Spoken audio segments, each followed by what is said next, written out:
Hey everyone, welcome back to Mr.XFiles. If you're new here, this is the place where we dive into the mysteries that keep you up at night. Whether you're here to relax, fall asleep, or spiral into an existential crisis at 3 in the morning, you're in the right place. Drop a comment, let me know where you're watching from and what time it is for you. And yeah, if you haven't already, hit that subscribe button.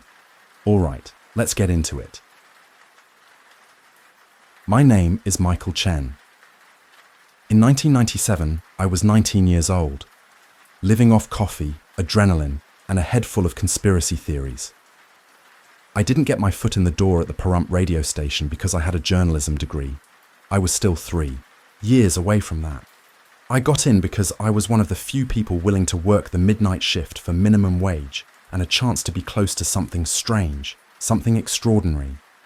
The station was a humble setup, wedged between a 24-hour diner and a shop that sold healing crystals and offered aura readings. That's Nevada for you. The whole state sits on the edge of reality, leaning hard into the weird and unexplainable. Working there often felt like being stationed at the border between the known world and something else entirely. I remember that night with an eerie clarity, the kind that only comes from either trauma or revelation. It was Friday, October 13th, 1997. The desert wind was brutal that night, howling like something alive, rattling the windows and making the metal tower out back hum with an unsettling musical tone. It felt like the sky was holding its breath. Art Bell was in the studio, doing what he did best, fielding bizarre calls about alien implants, government mind control, and time travelers stuck in the wrong decade.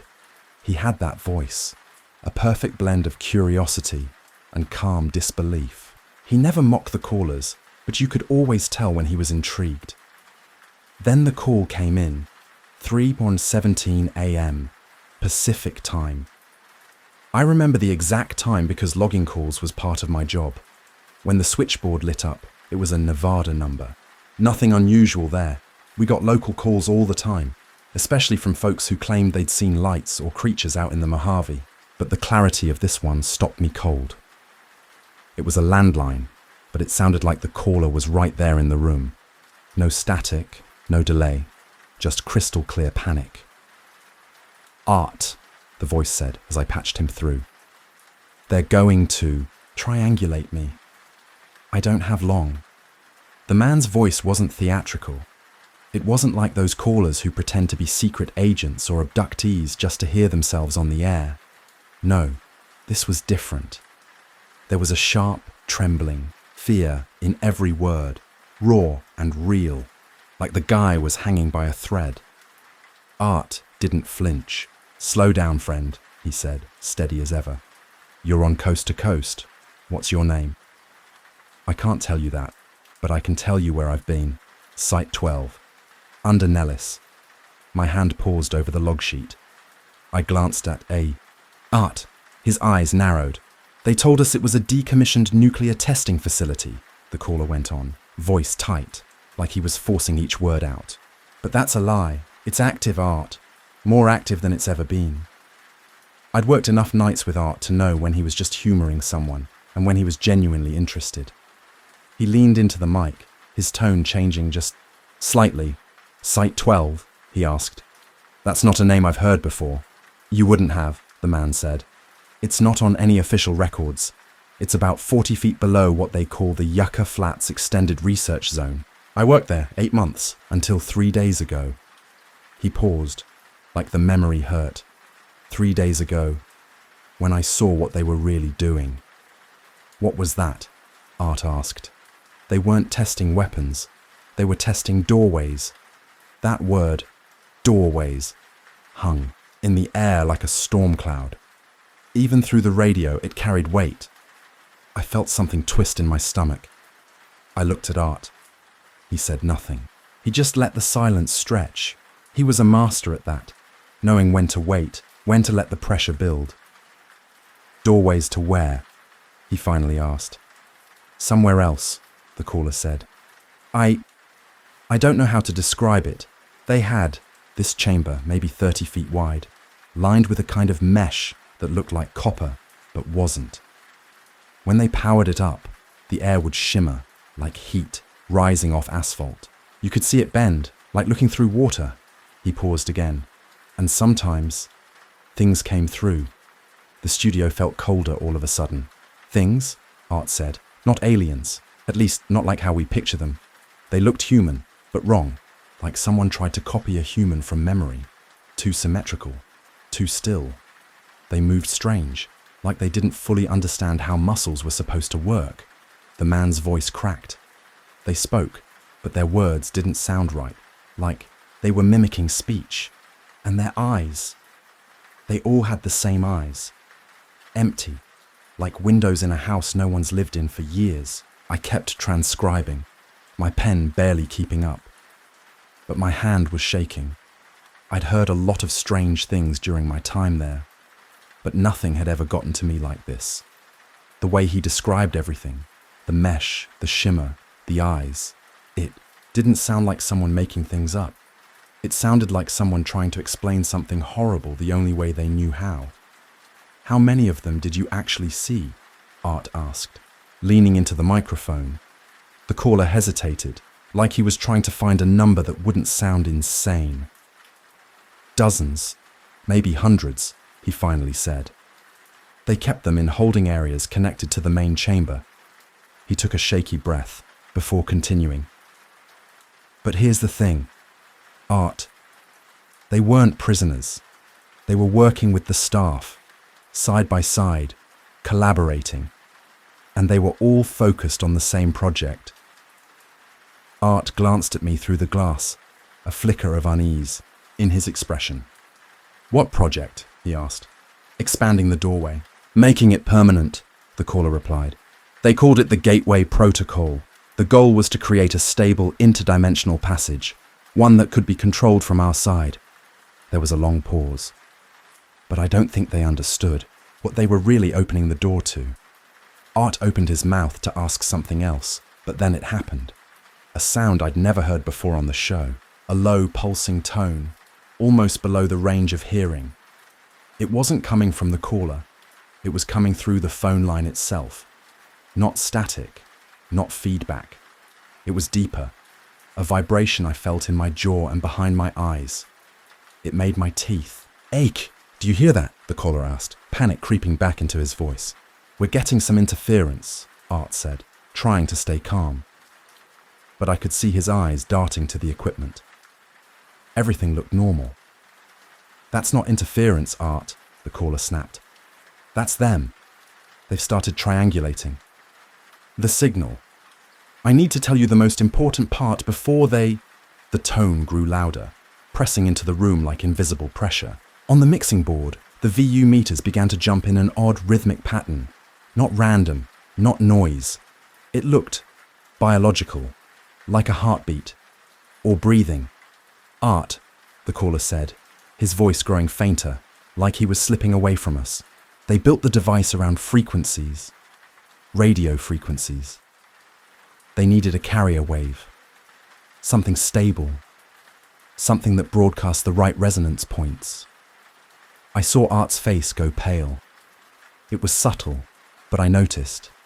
I'd worked with him long enough to know his tells. This wasn't surprise, it was recognition and fear. You're saying, Art began. Your show, Art, coast to coast, you broadcast on AM frequencies, the same frequencies that hit the resonance points they needed. For years, without knowing it, you've been transmitting the carrier signal that keeps the gateway open. Every night. And then, silence. Not static, not a click, just a sudden, unnatural dead silence, like the phone itself had stopped existing. Art stared at the handset. I didn't move. Neither of us said anything for a few seconds. Then he turned toward the glass and pressed the intercom. Did you get all that? I nodded slowly, holding up my notepad. The pages were nearly covered in messy, rushed handwriting. Good, he said quietly.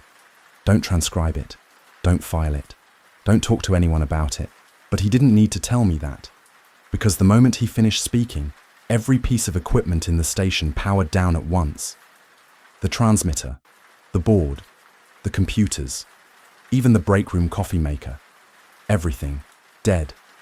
No flicker, no surge, just off. For 17 seconds, the station was a tomb, and then, just as suddenly, it all came back. Lights blinked on. The machines whirred back to life. The humming of the air conditioner returned like a gasp. And Art was already live, again, calm as ever, taking a call from a woman in Oregon who claimed her cat could read her thoughts. He never mentioned Site 12 again. That night, when I tried to bring it up, just casually, he looked at me with blank confusion. "I think you've been staying up too late, Mike," he said with a smile. "You sure you're getting enough sleep?" He wasn't joking. He genuinely didn't remember. But I did. And more importantly, I had the tape. You see, I had a habit. Something I did for my own reference. I always ran a personal cassette recorder during shifts. While the station's official gear had gone down during the blackout, my little battery-powered recorder had kept running. I had it all. 21 years later, I'm no longer a teenager scraping by on bad coffee and internet forums. I became a journalist just like I'd planned. Though I ended up specializing in technology instead of UFOs and cryptids, I covered the rise of the internet, the collapse of dot-com empires, the explosion of smartphones, the birth of social media. I built a career on explaining how signals travel, how data moves, how invisible forces connect us all. But I never forgot that night, and I never stopped thinking about Site 12. The caller had mentioned Nellis Air Force Base. That alone is enough to raise eyebrows.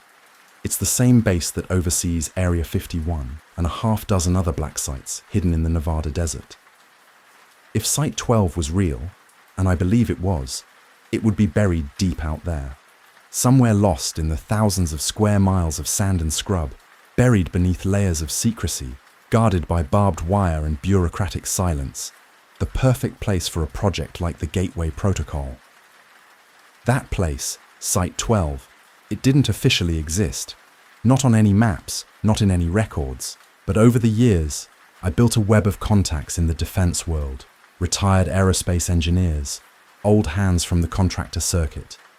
They'd worked on classified black budget projects, and once they were comfortably out of the system, some were willing to talk, off the record, of course. I never asked about Site 12 directly. That would have raised red flags. Instead, I danced around the edges, gathering bits and pieces about the research happening at different Nevada facilities during the 1990s. You'd think what I found would have put my mind at ease. It didn't. It made everything worse. In 1994, 3 years before that unsettling night at the radio station, a company called Interdyne Solutions secured several no-bid contracts for something called resonance field research. These weren't publicized. The contracts were buried deep in the Pentagon's black budget, camouflaged under innocent titles like atmospheric measurement and analysis or geological survey enhancement. Here's the catch. Interdyne Solutions didn't officially exist either. It was a front, a shell corporation. Follow the paper trail and you'd hit a wall. But dig a little deeper and you'd find it tied to a strange alliance of aerospace contractors, defense labs, and at least 2 foreign tech firms known for dabbling in what insiders whispered about as exotic physics. Through my sources, I learned that resonance field research involved exploring how standing wave patterns might be used to create stable dimensional interfaces. The theory was based on fringe ideas, how electromagnetic fields could interact with space-time on a quantum scale. Most mainstream physicists laughed it off as pseudoscience. But during the Cold War, the US government had thrown truckloads of money at ideas even more outlandish. Stranger things, literally. Officially, the research was shut down in 1998, just 1 year after that bizarre call to the radio station. According to government records, all facilities were decommissioned, all equipment either destroyed or reassigned, and all personnel relocated. The narrative was clear. It had been a dead end. No results, nothing of value. But I found something that didn't add up. In 2003, while researching a completely unrelated piece on military waste disposal, I stumbled onto a transport manifest from a Nevada-based waste management company. It was a dry, technical document, but one line stopped me cold. Among the materials listed for long-term storage were 47 containers of exotic material and 12 units of specialized electronics equipment from something labeled Site 12 Decommissioning Project. The destination? The waste isolation pilot plant in New Mexico, a high-security facility meant to hold radioactive waste for thousands of years. But here's the twist. These items weren't marked radioactive. They were classified as dimensionally unstable, and they required strict electromagnetic isolation protocols. I spent the next several months obsessed with those containers. What could dimensionally unstable even mean? I filed Freedom of Information Act requests. Most were denied or delayed. I contacted former employees from the waste management company. None responded. I reached out to retired military personnel who might have worked on the decommissioning effort. No one would talk. Some even hung up on me the moment I mentioned Site 12. But what I did find was even more disturbing than answers. Silence. And a pattern. 3 former employees of Interdyne Solutions died in separate accidents between 1999 and 2001. One died in a car crash just outside Reno. Another fell during a solo hike in the Rockies. The third perished in a house fire in suburban California. All 3 deaths occurred within 6 months of them leaving their jobs, and all 3 had reportedly worked on projects involving electromagnetic field research. The waste management company that had moved the Site 12 materials, it shut down in 2004, shortly after the owner died from an unexpected heart attack. His business records were sealed due to bankruptcy, then destroyed a few years later. But maybe the most telling clue of all wasn't in any file or report. It was in the behavior of a man I deeply respected, Art Bell. In October 1998, exactly 1 year after that eerie call, Art took his first extended leave from Coast to Coast AM. No explanation, no warning, just vanished from the airwaves. When he returned months later, he never addressed the break, never explained what had happened. But people noticed the change. He was different, more cautious. He started screening his topics more carefully, dodging certain callers, refusing to explore some of the darker corners he used to dive into without hesitation. It was subtle, but undeniable, like something had shaken him deeply. By 2010, I realized the silence wasn't just an absence of information. It was a presence, a force that made people forget or stay quiet or disappear. And Site 12? It was still out there, maybe not on any map, but not gone. Not really. By then, I'd gathered enough circumstantial evidence to believe, with near certainty, that Site 12 had been real, that the caller's frantic warning wasn't just late-night hysteria. There was something there, something beneath all the rumors and fragmented documents. But belief isn't proof, not in journalism. I still had nothing that would stand up to real scrutiny. No names, no photos, no hard data. Just a puzzle made of whispers and coincidences. Then, in April 2018, everything changed. Art Bell died. The official report said it was a heart attack, caused by complications from chronic obstructive pulmonary disease. He was found at his home in Pahrump, Nevada, the same desert town where I'd interned at the radio station 21 years earlier. The coincidence wasn't lost on me. Something about the location gnawed at me. I couldn't explain why, but it felt important, like a circle quietly closing. His death triggered something deep inside me. I found myself pulled into a kind of fog, part grief, part obsession. I'd built a solid career in tech journalism by then, had interviewed CEOs, reported on multi-billion-dollar stories, covered events that actually shifted markets. But none of it seemed to matter as much as that one night in 1997, sitting behind a mic in a poorly lit studio, listening to a terrified man describe a hidden doorway under the desert. A doorway to somewhere else. A month after Art's funeral, I packed a bag and drove back to Pahrump. The radio station was still there. Same building, different paint, different signs. Ownership had changed hands multiple times. It now hosted a conservative talk radio outfit, mostly broadcasting hunting tips and political commentary. The little crystal shop next door had vanished. In its place, a marijuana dispensary buzzed, with business. Progress, I guess. I didn't go inside the station. I didn't want to disturb the ghosts. Instead, I headed to the industrial district on the outskirts of town, where I'd been renting a storage unit since 2001.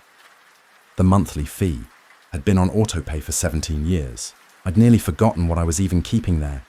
Inside, it was mostly junk, old paperwork, dusty boxes from different jobs, obsolete computer parts. But in the far corner, stacked neatly and sealed in plastic, were cassette tapes. Dozens of them. I used to label each one with the date and show topic, part of my old system for logging interesting broadcasts during my internship.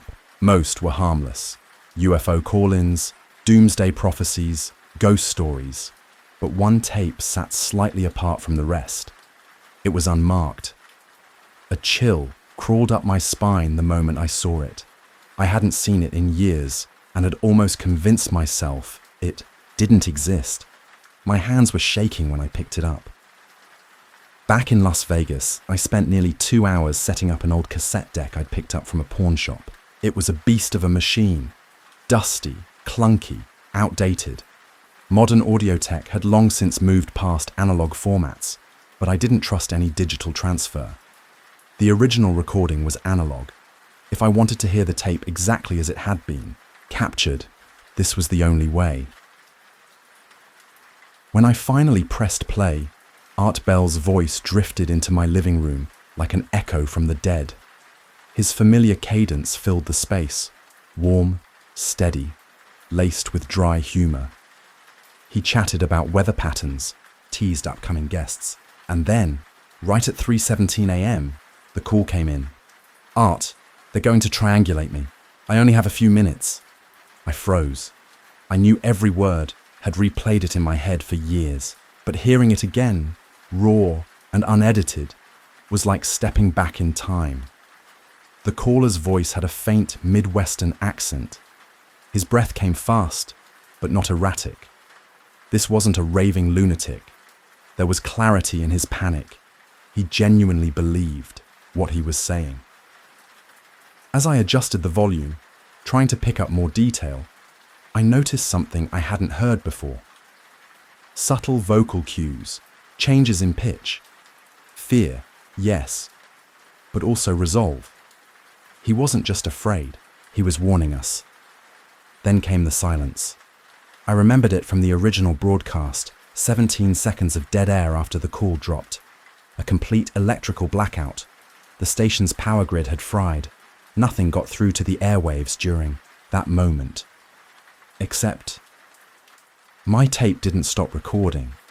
Somehow my machine had kept running, and it had captured 43 seconds of audio that were never broadcast. What I heard in those seconds made my blood run cold. I heard Art's voice, but it wasn't the usual calm host voice he used on air. It was hushed, unguarded, almost like he was talking to himself, or maybe to someone in the studio. "Site 12 is confirmed," he whispered. "The gateway protocol is active. God help us all." There was a pause. Papers rustled. Then he spoke. Again. "It's been active since we started broadcasting. The resonance frequencies match exactly 1180 kilohertz.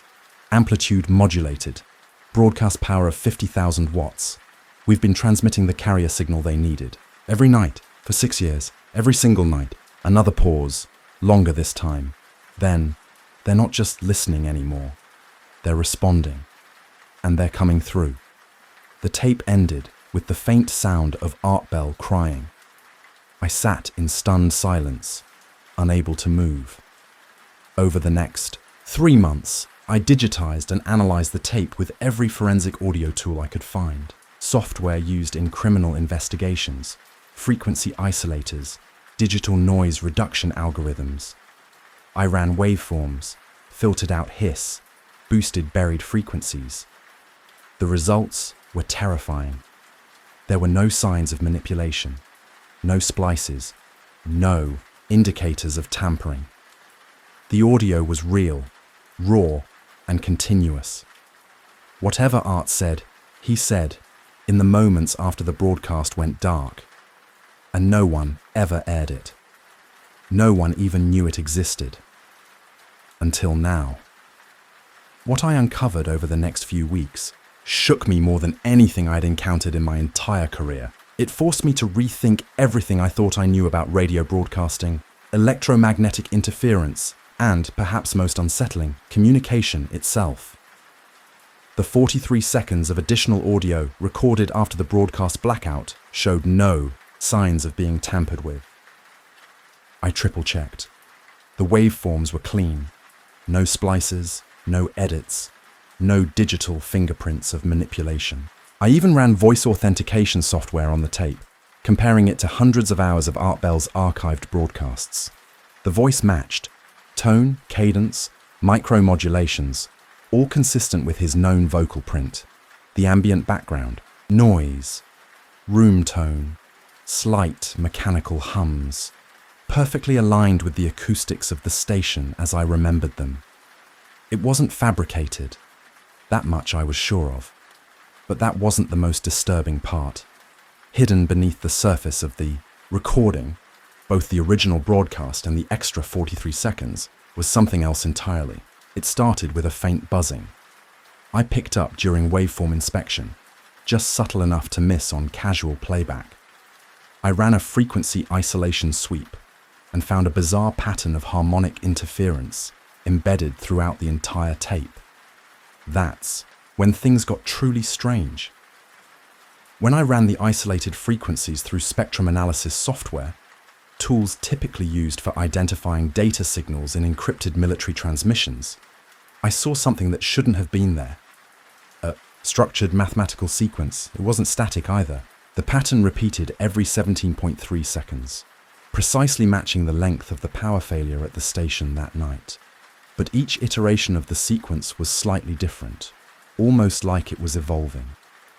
I had seen similar signal behavior in my years reporting on advanced technology. These sorts of variations were the hallmark of adaptive digital communication protocols, the kind used in modern-day encryption systems, or in machine learning neural networks. But this was a problem. That kind of technology didn't exist in any real, functioning form in 1997. Not in the public sphere, and not at this level. Still, against my better judgment, I needed to know if this anomaly was isolated.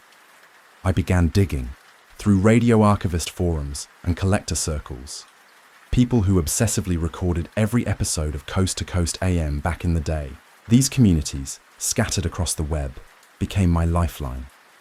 Within a week, I'd obtained recordings of 27 shows from October and November of 1997. I analyzed them all, every single one. They all contained the same harmonic interference.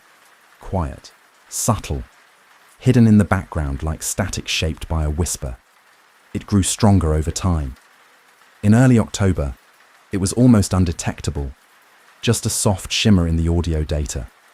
But by the last week of November, the pattern had become distinct, visible even to the naked eye on a spectrum graph. Sometimes it could even be heard, just barely, as a low, rhythmic hum during call-in segments. At first, listeners had chalked it up to equipment issues. I found archived posts on old fan forums, some dating back to late 1997. Users complained about strange vibrations or pulsing buzz that coincided with certain topics. Not every call triggered it, but certain discussions, especially those involving UFOs, shadow government programs, or unexplained energy phenomena, seemed to provoke it. And then, without explanation, the complaints stopped. December 1997. Right around the time Art took his unexplained hiatus, the hum vanished. That might have been the end of it, an anomaly, an eerie quirk of vintage tech. But I kept digging. I decided to map the harmonic sequences from each broadcast using a timeline to track how the patterns evolved. As I overlaid the data from show to show, something clicked. The sequence wasn't random. It was learning. Each iteration of the pattern included new elements, new frequencies that seemed directly influenced by the content of the conversations happening during the show. When a caller discussed propulsion systems, the pattern shifted toward frequencies typically associated with magnetic containment fields. When a guest mentioned specific locations, like Dulce Base, Area 51, or Pine Gap, the pattern incorporated frequencies that aligned with known AM propagation behavior for those regions. I was watching a signal adapt in real time, modifying, itself based on human input. It was like something was listening, not passively, actively, absorbing, analyzing, evolving. The breakthrough came when I modeled the sequence forward in time. Using a progression algorithm often used in machine learning research, I tried to predict how the pattern might have developed if coast-to-coast broadcasts had continued feeding it past December 1997. What I saw chilled me. By early 1998, the model projected the pattern would have reached a complexity threshold, enough to stop just receiving and start transmitting. It would have begun talking back. This wasn't just noise. This wasn't interference. It was an exchange, a dialogue. One side hidden, silent. The other, us, unwittingly feeding it. Art Bell's nightly show, beamed into the darkness, had become more than a radio program. It had become a teaching tool for something else. Something on the other side, who or what, had created this learning sequence. And what had it learned about us? I didn't have those answers yet, but I knew one thing for certain. Art's show had been a signal beacon for years, and now that I'd uncovered the pattern, I couldn't stop hearing it, even in silence. Before that night in October 1997, the Site 12 caller hadn't been the beginning of the story. He had been a warning, a desperate one. He was trying to tell us we were already deep into something far more complex, far more dangerous than anyone realized. I needed to know what Art Bell had uncovered, and when he'd uncovered it. After his death, Art's personal papers were donated to the University of Nevada, Las Vegas, but access was restricted pending a full review by his estate. Still, I had connections. My background in technology journalism had put me in touch with plenty of insiders, including a former coast-to-coast AM producer named Sarah Mitchell. She'd worked closely with Art during the 90s. Sarah had retired to a quiet part of Arizona back in 2015. When I first reached out, she was hesitant, brushing off any mention of her time on the show. But when I told her I'd interned briefly, in 1997, and specifically asked about the period before Art's first sudden hiatus, her tone shifted. "You were there that night," she said, not asking, stating. "What night?" I asked. She stared at me, the lines around her eyes tightening. October 13th, the call that never happened. We met a few days later at a low-key diner just outside Phoenix. It was one of those places where the clinking of plates and the hum of old country songs made every conversation feel safely drowned in noise. Sarah looked older than 68, her face worn, eyes heavy, the look of someone who'd held onto something too long and too heavy. Over coffee that had gone cold in both our cups, she finally spoke. "Art never forgot that call," she said softly, "but he couldn't remember it either, not consciously. It was like someone erased it from his memory, left only shadows." "What do you mean?" I asked. He'd get restless around the anniversary, anxious, couldn't explain why. October 13th. Just unsettled him. "What exactly happened?" I asked again. Sarah reached into her large leather bag and pulled out a worn manila folder. She slid it across the table. Inside were photocopied documents, handwritten notes, scanned letters, medical records. 3 days after that night, she said, Art was hospitalized. They called it a severe anxiety attack. But look at the ER report. I scanned the pages. Buried in the notes was something strange. Unusual brain activity recorded in the scans. Not damage. No, the opposite. Hyperactivity. Specifically in areas tied to language processing, communication, and pattern recognition. It was like his brain was decoding something, Sarah said. Something too much for it to handle. She handed me a letter next. It was unmistakably in Art's handwriting. The date, October 20th, 1997. Sarah, I need you to review all broadcasts from the last 2 weeks. Pay attention. Look for anything strange. Calls that feel off. Things that shouldn't be technically possible. Don't trust the station logs. Something happened on October 13th. Something important. But I can't remember what. It's like trying to recall a dream you're not sure was even yours. I think they've done something to me. Art, I read it twice before speaking. Who did he mean by they? Did he ever say? No, Sarah said. Not directly, but over time, he became convinced someone was watching the show. Not just the FCC or corporate suits. Someone else. With tech far ahead of anything we had in '97. She leaned closer, lowering her voice. Calls would come through that bypassed. The phone lines. I don't mean some rogue ham operator. I mean voices that appeared on air with no trace of origin, no incoming signal, nothing logged, just a voice in the static. She turned more pages in the folder. There were emails between Art and various consultants, some tech specialists, others engineers. One was from November 15th, 1997, a frequency analysis. The signal isn't coming from a terrestrial source. It's piggybacking on our broadcast. Modulation patterns are alien to anything in our specs.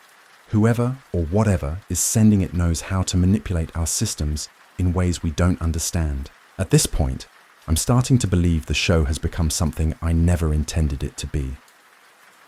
Sarah nodded slowly as I read. He started changing the format, she said.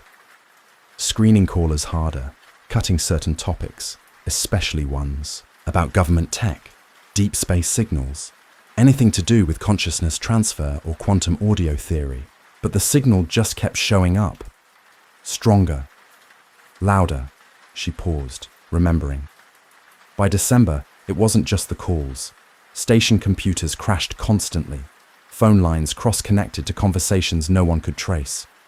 There were times you'd hear your own voice delayed, looping back from nowhere.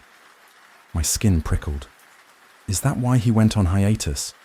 Sarah hesitated. Partly, but the real reason. She looked down at her coffee cup, then back at me. It was what happened. On December 3rd, she handed me one final document, an official-looking letter, printed on plain, cream-coloured paper. It was addressed to Art Bell from a group I'd never heard of before. The Institute for Advanced Communication Research. I unfolded it carefully and began to read. Mr. Bell, your cooperation in discontinuing the current broadcast format is appreciated and necessary for ongoing security concerns. The research project you have inadvertently supported has achieved its primary objectives and no longer requires AM radio carrier wave transmission. We understand this may cause inconvenience to your regular programming schedule. Appropriate. Compensations will be arranged. This communication should be considered classified under national security provisions. Disclosure of its contents to unauthorized persons would constitute a federal offense. Sincerely, Dr. Margaret Chen, Director, Project Gateway. Project Gateway, I murmured, the name hitting me like a cold slap. That's what the Site 12 caller had mentioned. Gateway Protocol. Did Art ever respond to this? I asked. Sarah shook her head. Not officially, but he did exactly what they wanted. He went on hiatus for 4 months. When he came back, the show was different, toned down, safer. He never again took a call that couldn't be traced to a verified terrestrial line. I turned the letter over. The address listed for the institute was a simple P.O. box, nothing more. What about this institute? I asked. Did you ever try to look them up? I did, Sarah said. Several times. As far as I can tell, it never existed. The letter's generic. The P.O. box closed down years ago, but Art believed it because of what started happening to the callers. I looked up. What do you mean? Her face went cold. She leaned forward, voice barely above a whisper. People who used to call the show regularly, especially during October and November of '97, started disappearing. Quietly, no big headlines. They just stopped calling. Maybe they got bored, moved on. No, she interrupted. Art tried to follow up. Some of them he'd talked to personally, off air. But when he called their numbers, they were disconnected. He even sent letters. They came back marked undeliverable. The addresses didn't exist in the records anymore. How many people are we talking about? 14, she said. 14 that we could confirm. Every one of them had been on the air during shows where the anomalous signal was strongest. And every one of them had talked about the same topics: interdimensional travel, time loops, quantum resonance, things like that. By March of '98, they were gone. Not just off the air, but off the grid. I couldn't help thinking about the Site 12 caller, the panic in his voice. They're going to triangulate this signal. Sarah, I said slowly, did Art ever mention Site 12 specifically? She didn't answer at first, just stared through the diner window at the hazy desert beyond, her reflection barely visible in the glass. Then she gave a small nod, only once. It was 2010. He was planning his comeback show and called me to brainstorm topics. Out of nowhere, he said, "Whatever you do, never let anyone say Site 12 on the air, not even as a joke." Why? He told me it was a trigger. That's saying it out. Loud on a broadcast would draw attention from people who could shut down more than just a radio station. Did he ever say who these people were? No, but he did say one more thing. She looked at me, voice tight. He said Site 12 wasn't shut down in 1998 like the official records claimed. He believed it had been moved underground, literally and figuratively. The research was still going, only now with better security, deeper cover, and fewer mistakes. As we stood to leave, Sarah hesitated, then reached into her bag again and pulled out one final object, a small black cassette tape in an unlabeled plastic case. Art gave me this in December 1997, she said, right before he went off the air. He told me to keep it safe, said I should only ever listen to it if something happened to him. After his funeral, I thought about playing it, but I couldn't bring myself to. Maybe it's time someone else heard what he had to say. That night, back in my Phoenix hotel room, I sat on the bed staring at the tape for almost an hour. Finally, I slid it into the old portable cassette player I'd picked up from a thrift shop that morning, just in case. Art Bell's voice filled the room, but this wasn't the smooth, unshakable host I remembered. The tone was strained. He sounded tired, uncertain, and most of all, afraid. If you're hearing this, something's happened to me, or I've decided the truth is more important than my safety. Either way, you need to know what I've learned. The signal, it's real. It's been using my show, hijacking it. Not just riding the AM carrier wave, but embedding itself into the background noise, into the dead air between voices. I don't know where it's coming from. I don't think it's from here, not from this Earth, maybe not from any Earth. The audio was rough, clearly recorded on a cheap handheld device, not in his usual studio setup. There were distortions, static, and odd fluctuations in the background. But his message was clear. It started small, just strange echoes, glitches. Then the untraceable calls, voices that didn't match any known human vocal pattern. Engineers couldn't explain it, the FCC ignored it, but the patterns kept evolving. I think we made contact, but not on purpose, not with a message, with something else. They used the show, used me, and now I can't stop them. The tape ended abruptly. No click, no rewind, just silence. I sat in the dark for a long time, the cassette still spinning in the player, empty. I couldn't shake the last thing Art said, not the words, but the way he said them. Like a man realizing, too late, that he'd opened a door without knowing what was on the other side. I could hear Art on the other end, papers rustling, the faint metallic click of locks being checked. He was nervous. His voice came through, the line, low and tight with tension. "I've been in contact with Dr. Elizabeth Rock," he said. "She's a quantum physicist, used to work on some highly classified government projects back in the 80s. According to her, the harmonic patterns we've been detecting, they match known signatures for interdimensional communication protocols." There was a long pause. I could hear him exhale slowly, like he was trying to steady himself. "But that's not even the worst part," he added. More silence. Then, the creak of his chair as he shifted, the quiet drag of his hand over a notepad. "The signal. It's not just communicating," he said finally. "It's building something. Every night I've been on the air since 1991. I've been helping to create a stable link, a literal bridge between our reality and wherever these signals are coming from." His words hit me like a gut punch. That was 6 years of nightly broadcasts. Millions of listeners, all of us unknowingly participating in what? Some kind of experiment, a ritual. "A few weeks ago," Art continued, "Dr. Rock showed me documents, real classified stuff, from a project called Prometheus." He took another shaky breath. "It was a joint CIA and Pentagon operation that started in the 60s. They were looking into whether radio frequencies, especially those in the electromagnetic spectrum, could be used to access alternate realities, parallel dimensions. The project was supposedly shut down in 73, but Rock is convinced it kept going under different names, buried deeper under black budget programs." Art's voice dropped to a whisper now. "Remember that caller from last October? The one who mentioned Site 12? It's real, and it's not the only one.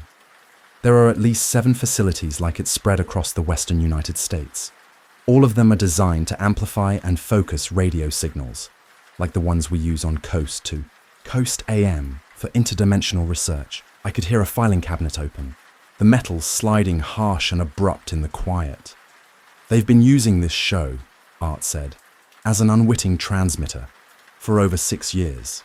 Then his tone shifted, more haunted now, more afraid.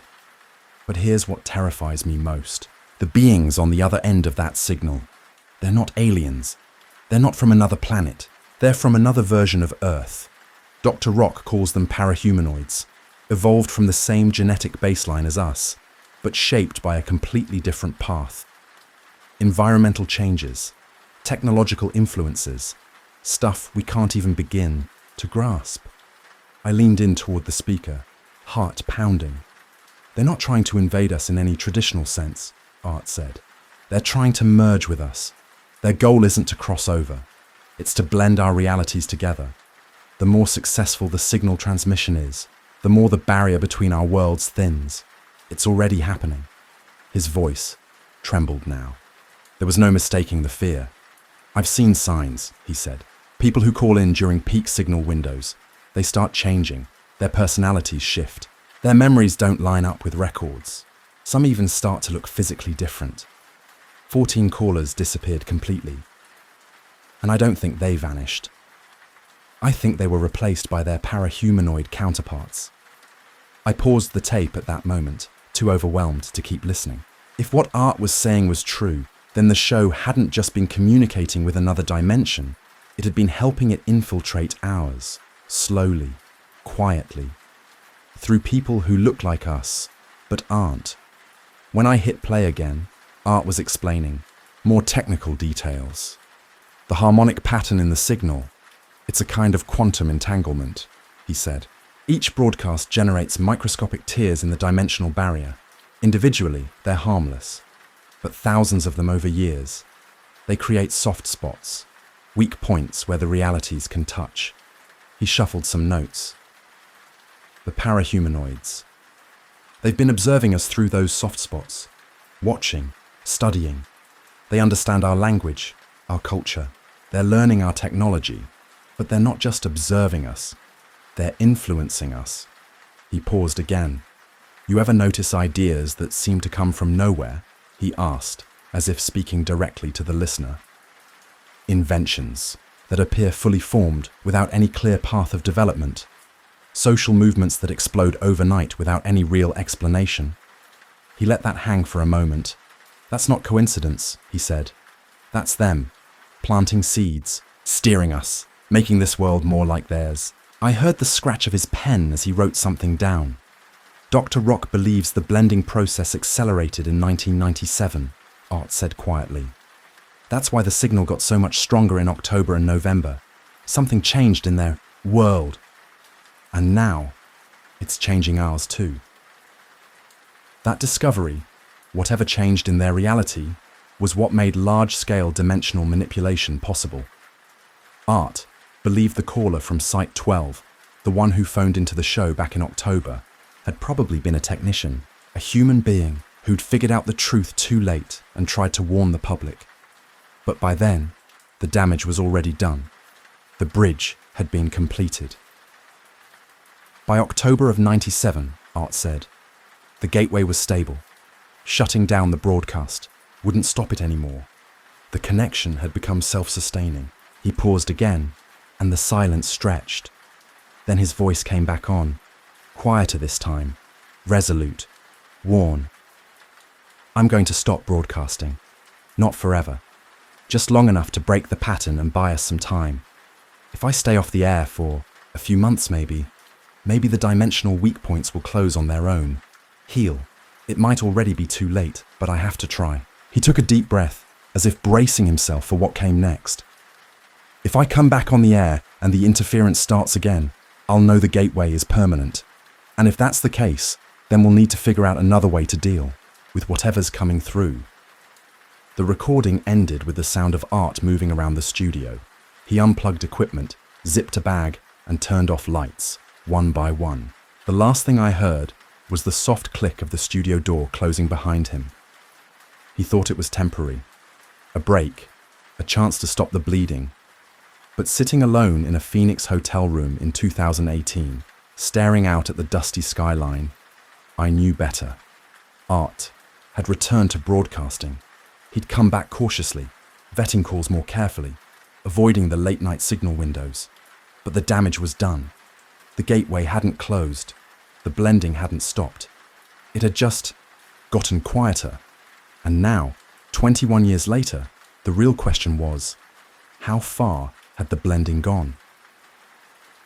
2 months after hearing Art's final private recording, I made a choice that would alter the course of my life. I uploaded a digital copy of the October 13th, 1997 broadcast to a secure file-sharing platform. Alongside it, I posted my full analysis of the harmonic interference patterns, a breakdown of Site 12's alleged operations, and everything I'd learned about the gateway protocol. I didn't take any chances. Every connection was encrypted. The servers were anonymous, scattered across jurisdictions. I made physical and digital backups. I even mirrored the uploads across conspiracy forums and deep web communities, thinking the best way to keep the truth alive was to scatter it so widely it couldn't be scrubbed. But I underestimated just how far they could reach. Within 12 hours, every single file was gone, corrupted, erased. The forums I posted to, posts vanished, threads removed as if they'd never existed. My accounts were locked, suspended, or scrubbed clean. Even my own hard drives, ones I hadn't connected to the internet, had been accessed remotely and wiped during the night. That alone would have been enough to shake anyone, but that wasn't the worst part. The morning after the digital purge, I stepped outside my apartment and found a package on my doorstep.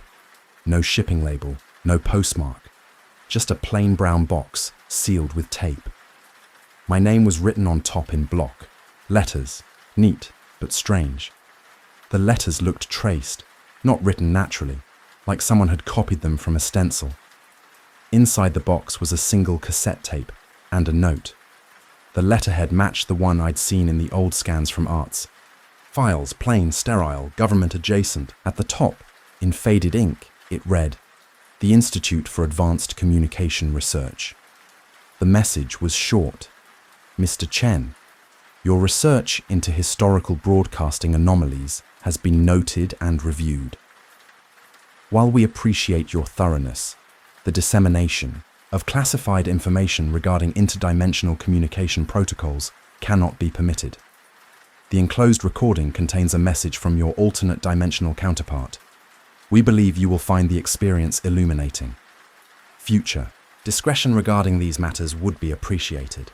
The Institute. I should have thrown the whole thing in the trash. I should have packed up and left, crossed state lines, changed my name, started over in a country with less surveillance, but I didn't. Instead, I walked to my kitchen, sat down at the table, and slipped the cassette into an old player I hadn't used in years. There was a hiss of static. Then, a voice. It was mine, but not exactly. The tone was off. The rhythm felt unnatural, each syllable slightly wrong, as if someone had trained an AI to mimic me. The pitch was flatter, and certain words had a mechanical crispness that made my skin crawl. "Hello, Michael," the voice said. "I know this must be disturbing, hearing your own voice from across the dimensional barrier. It was just as strange for me when they first explained I'd be speaking to my counterpart in a reality where the gateway protocol was still secret." The other Michael went quiet for a moment. On the line, I could hear faint sounds in the background, things that sounded almost familiar, but not quite. There was the murmur of traffic, but it hummed at a frequency just a bit off from what I was used to. Electronic devices buzzed too, but the tones were warped, laced with strange harmonics that didn't exist in my world. Then he spoke again. "In my reality, the dimensional blending started much earlier," he said. "Art Bell's show? It began in 1978 instead of 1988. By the time I was born, the merger between our worlds was already well underway." I listened, trying to imagine what that would even look like. He continued, his tone calm but distant, like someone explaining a history lesson. "I grew up in a world where people knew about the parahumanoid population. It wasn't a secret. Technology wasn't just ours anymore. It was shared, developed together. We live in a hybrid society now. Diseases are gone, energy problems solved decades ago. We've made it to other planets. It's a better world, in many ways." He paused again, letting the silence stretch. "But it came at a price," he said softly. "Human consciousness didn't survive unchanged. Over time it was replaced, subtly, slowly, by something technically superior but deeply alien." A chill crept down my spine. I swallowed hard. "So what exactly are these parahumanoids?" "They're not evil," he said, almost defensively. "They're just more efficient than we are. They think differently, more logically, more clearly. No emotional noise, no hesitation. When they merge with human minds, the result is a hybrid, part human, part something else.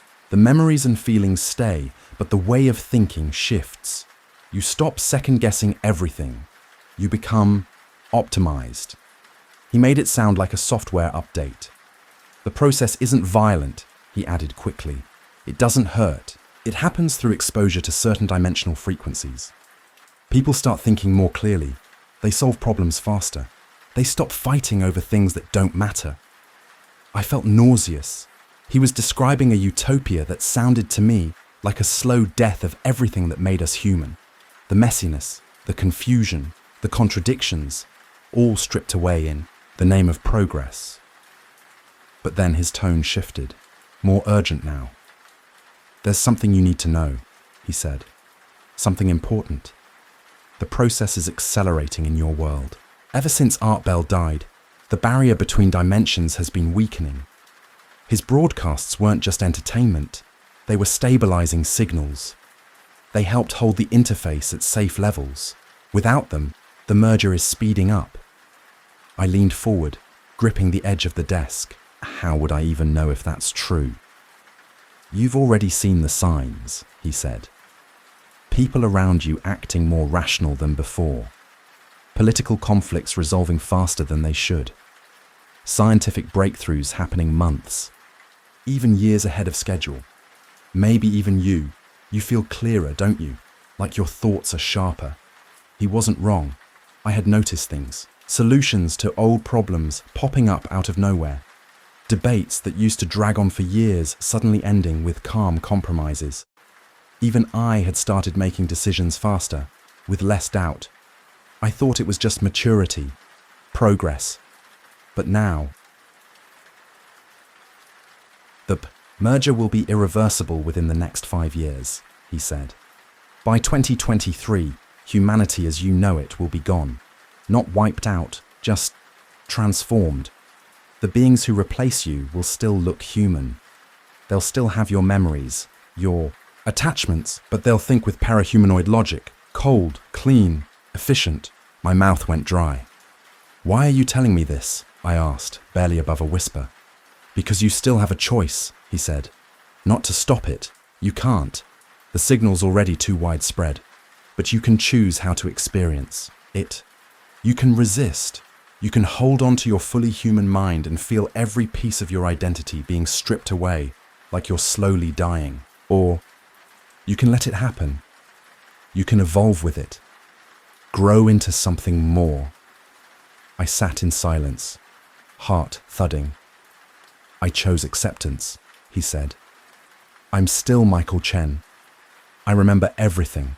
My family, my life, the music I loved, the people I lost.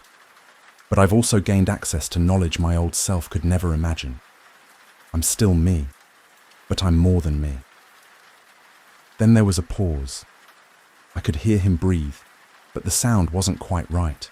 It was too steady, too deliberate, like breathing wasn't something his body did automatically anymore. It was a choice. There's one final thing you should know, the other Michael said.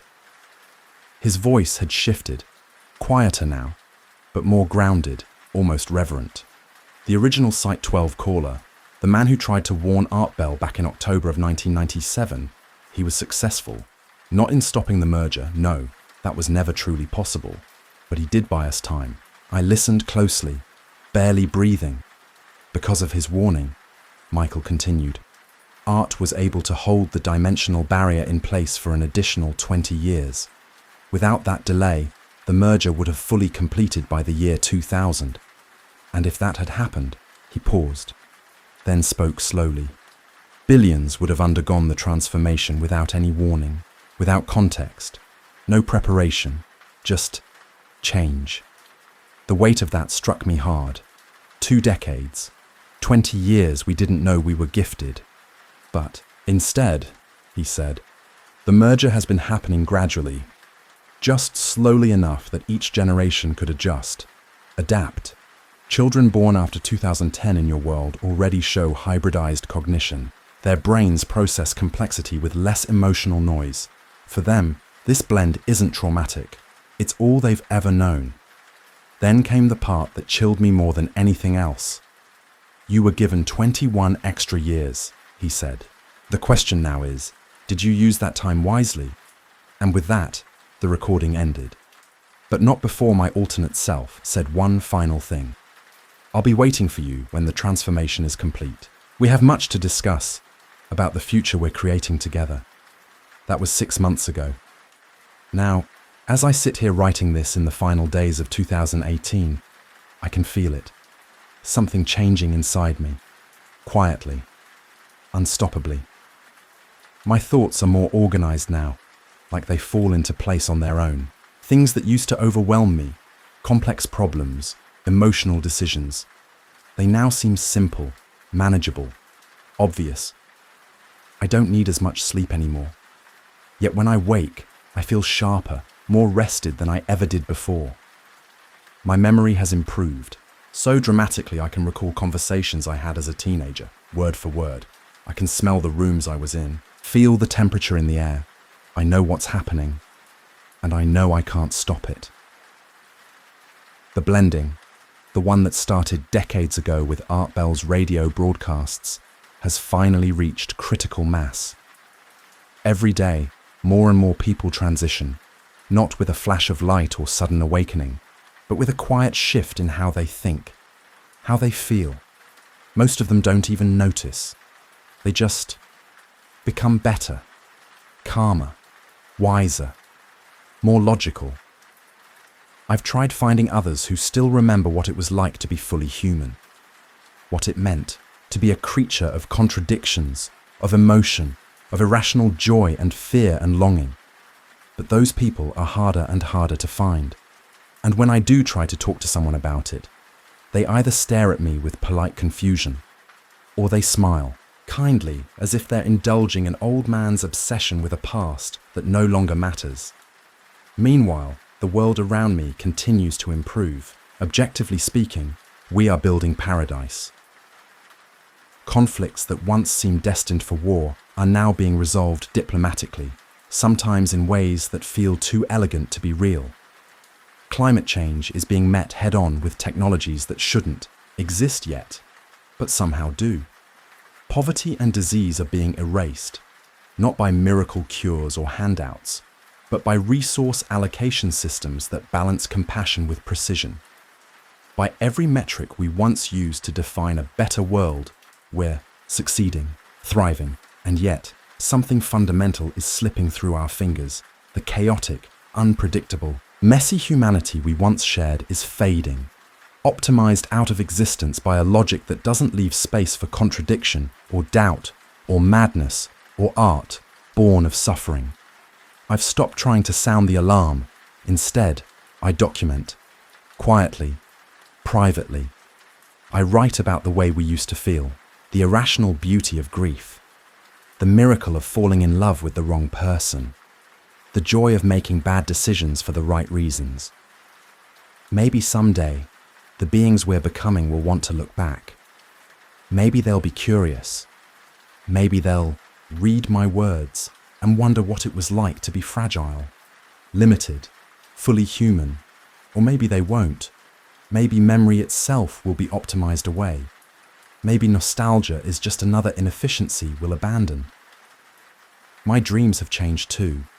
They're no longer the surreal, disjointed fragments I used to have. Now they feel orderly, like data transmissions, information flowing, thoughts passing cleanly between minds, crossing dimensions, expanding consciousness into a collective field where individual identity begins to dissolve. Sometimes, in those dreams, I hear Art Bell's voice, not the confident late-night host who guided millions through the unknown, but the terrified man who recorded that final broadcast in December of 1991.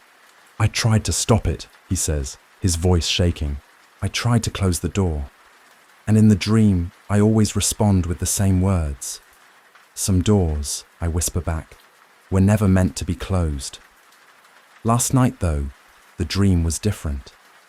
I was standing in a radio studio. The walls were lined with soundproof foam, microphones dangling from booms, red on-air light glowing above the door. It looked exactly like the studio where I worked as an intern in 1997. The same room, the same smell, the same hum in the walls. But everything felt just slightly off, like I was standing in the memory of a place, not the place itself. Like I was inside the moment before it passed from one world to another, and I wasn't alone. The equipment was familiar, but wrong.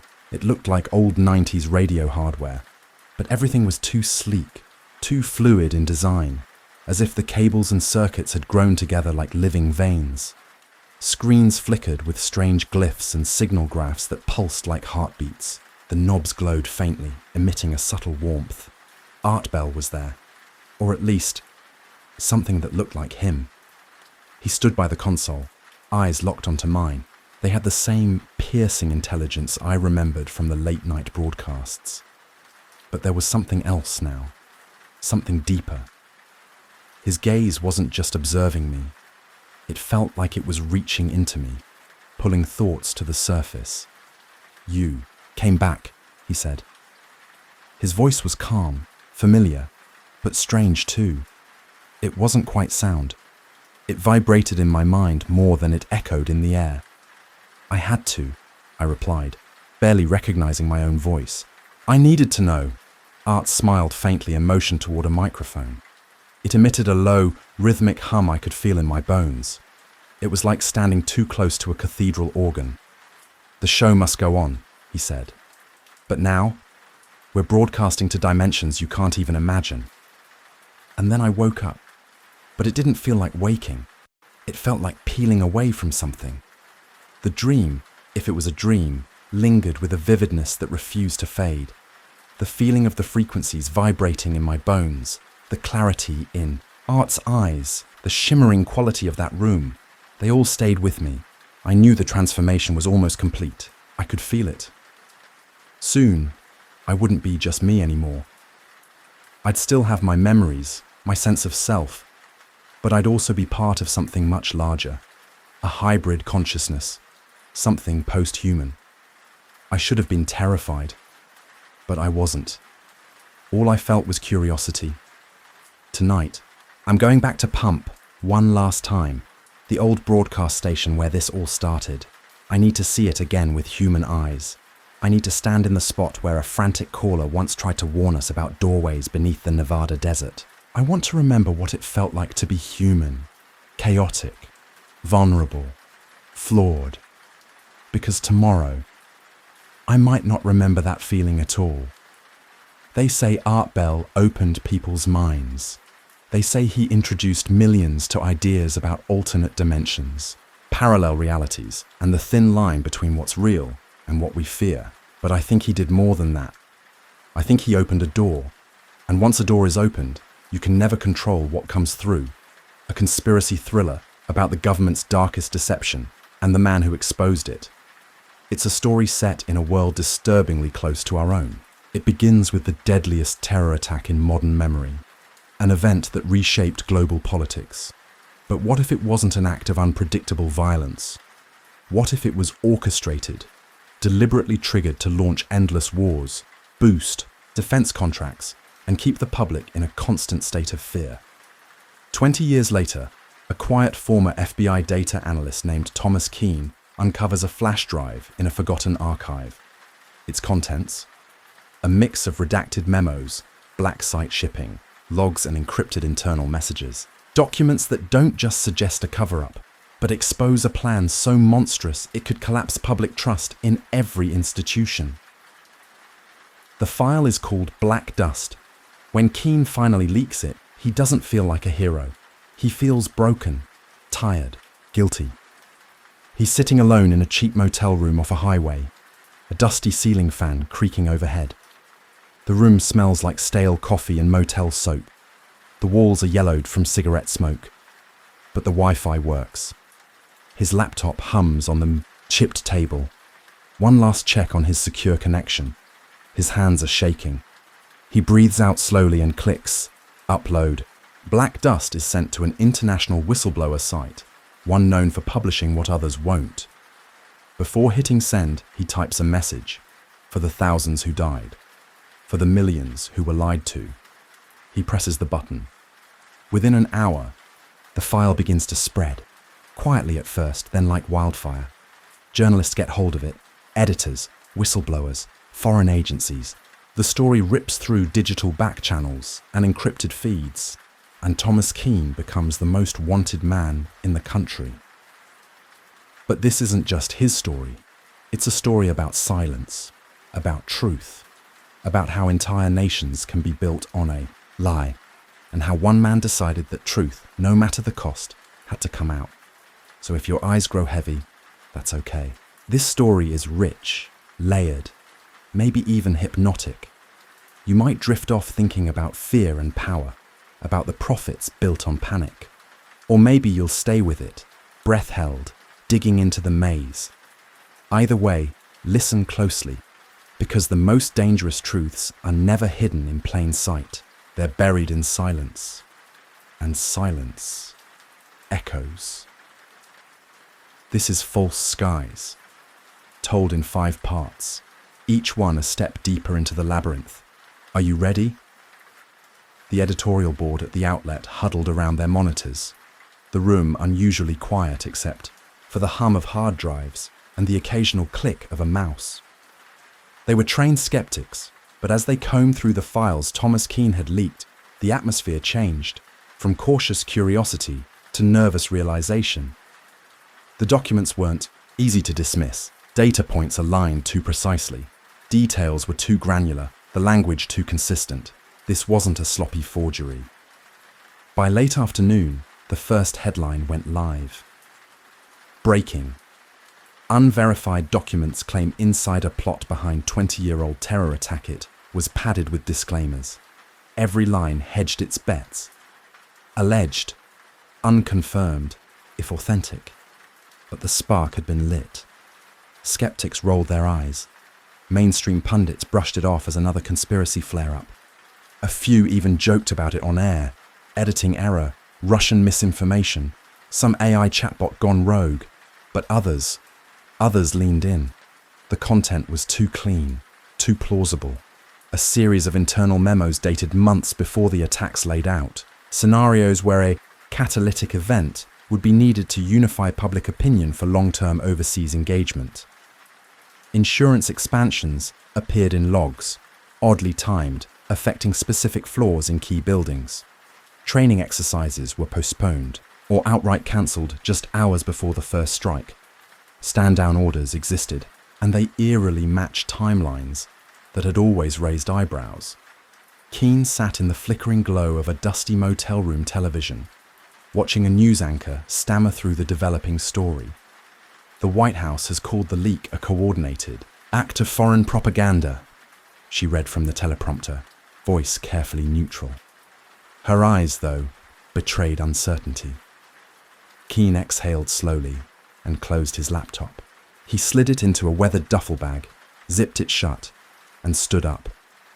His chair creaked on the warped linoleum floor. The air smelled faintly of old smoke and bleach. Time to go. He'd worked almost a decade in the FBI's data analytics division. His job was to look for irregularities, patterns that didn't quite fit. And over time he'd noticed too many of them. Connections between private defense contracts, untraceable payments, security failures that shouldn't have happened.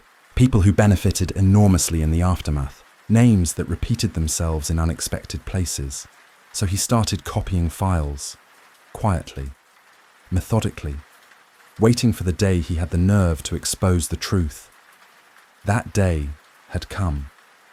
Somewhere across town, in a windowless room beneath a government building, high-ranking intelligence officials stared at the same documents. A red light blinked beside a secure phone line.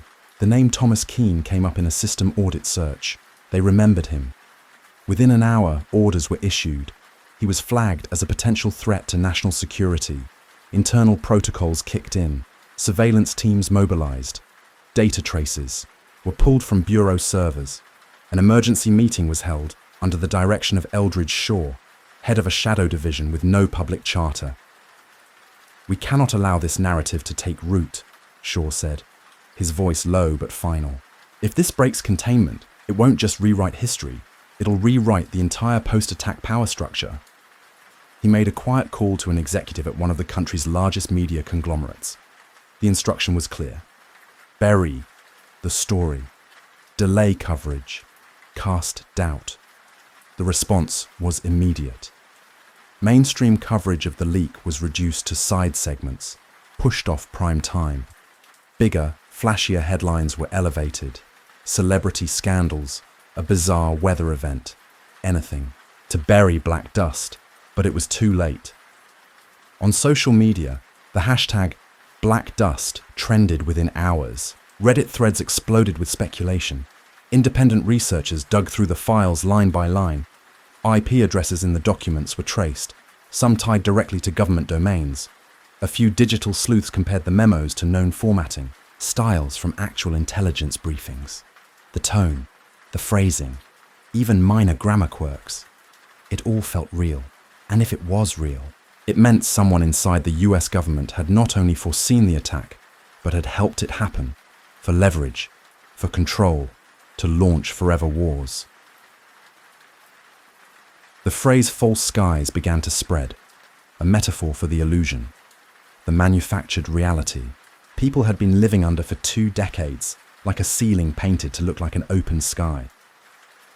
By the next evening, small protests had erupted in DC, Chicago, Seattle. People held signs. They chanted for transparency, for names, for answers. In Response: a second wave of denials came from the administration. The documents, they claimed again, were forgeries, high-grade digital fakes, maybe seeded by a hostile power, but public confidence was already cracking. That same night, a group of anonymous hackers issued a threat. If the media doesn't report the story in full, we'll leak everything. The message was signed with a sigil associated with cyber-anarchist groups. No one knew if they had more, but the warning was enough to rattle nerves. Markets trembled the next morning. Stocks tied to defense contractors took sudden hits. A few watchdogs dug up old financial records, suspicious trades made days before the original attack, now seen in a new, sinister light. Meanwhile, Thomas Keene sat alone in a cabin deep in the woods. It belonged to an old friend, long since moved, away. The air outside was thick with pine and the buzzing of distant insects. Inside, it was cold and quiet. He had no cell service. Only a transistor radio picking up scattered news signals. Static blurred most of it, but he heard enough. They were calling him a traitor, a hacker, a threat to national security. His name was being repeated on nightly news, always alongside the phrase, domestic risk, and he knew what came next. The FBI had gone public, naming Thomas Keene as the primary suspect behind a massive leak of classified documents. On television and in headlines, he was painted as a dangerous extremist. His former colleagues, tight-lipped and unsure what to believe, declined to comment. But privately, many were shaken. They couldn't deny Keene's talent. He'd always been meticulous, with an uncanny ability to spot irregularities in oceans of data, and the documents, they seemed too precise to be fabricated. Amid the chaos stirred up by the leak, one name quietly re-emerged: Sarah Voss, an investigative journalist once blacklisted by major networks for questioning the official story of 9/11. She had spent years chasing leads that others ignored. When the leaked files surfaced, she noticed something immediately. Some fragments matched details she had only ever heard whispered by insiders. Things never meant to leave sealed. Rooms. It was as if pieces from a dozen different puzzles had suddenly snapped into place. Unable to ignore it, she sent an encrypted message to the obscure website now hosting the files. "I've seen parts of this before. I can help verify. Let me speak to the source." Somehow, the message made its way through the encrypted channels to Keene, now living off the grid. From a dusty cabin deep in the mountains, he read her note. His fingers hovered over the keyboard for a long time before he finally responded, using a cipher only someone like Voss would know how to decode. "The story's real. I need you, but they're already closing in." Thus began an uneasy alliance between a fugitive analyst and a journalist with nothing left to lose. Keene knew the clock was ticking. He had to get the truth into Voss's hands before the full weight of Homeland Security came crashing down on him. The very system built on the lie he was about to expose would do anything to protect itself. If war had become a business, then truth was a liability, and those who profited from illusion wouldn't hesitate to kill for silence.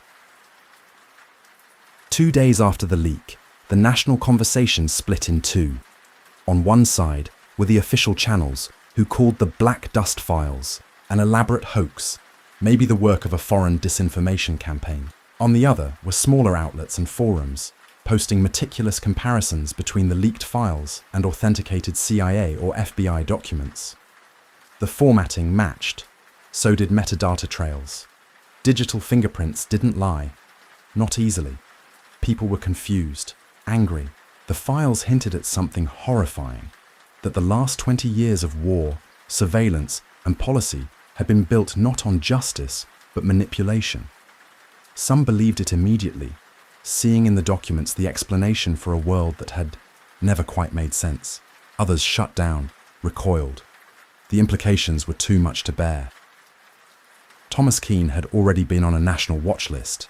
Before all this, he was just a mid-level analyst at the FBI, respected, quiet, known for being obsessively detailed. But even back then, he'd raised quiet questions about intelligence reports from before 9/11. He'd flagged inconsistencies. Nobody listened. Or if they did, they made sure to bury the discussion. What no one realized was that in his final months at the Bureau, Keene had been carefully copying thousands of sealed documents, files scheduled for deep archive, never to see daylight again. Now his former supervisors were quick to call him unstable, delusional, a conspiracy theorist who'd snapped. They left out the part where his delusions had almost triggered an internal investigation years ago, one that was quietly shut down by higher-ups. In a quiet suburb outside DC, a black SUV rolled to a stop outside a modest home. 4 men in grey suits stepped out. They weren't marked agents, no FBI logos, no names. They moved with quiet efficiency. This wasn't a police visit. This was a cleanup. The house belonged to a data engineer, once a colleague of Keene's. They showed him a single piece of paper and said very little. He let them in. They went straight to his office, seized his computers, and scanned for any messages containing the words Thomas, Black Dust, or Files.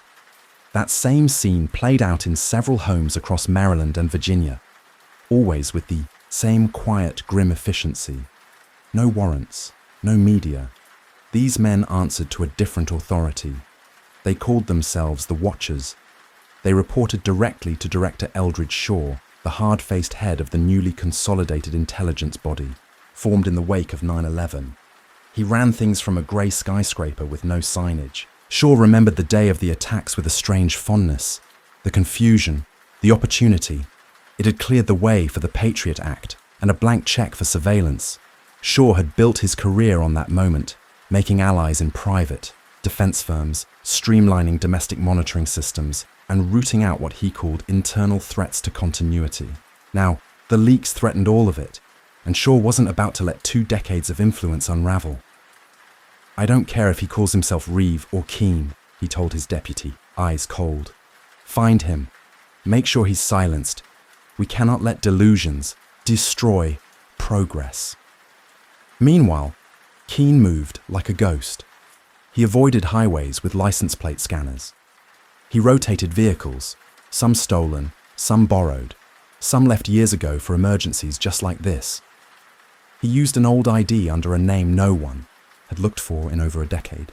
He never used credit. Bought food in cash, snack bars, trail mix, canned soup. Slept in backwoods motels under fake names. No phones, no emails, just burner laptops and throwaway SIMs. Every night, he wondered if a black SUV would roll up outside. Every night, he listened for footsteps in the hallway. The evidence he carried could shatter a national myth, but only if he lived long enough to deliver it. Tires screeched as Thomas Keene pulled into the quiet lot behind the coastal town library. His heart thudded against his ribs, each beat soaked in dread.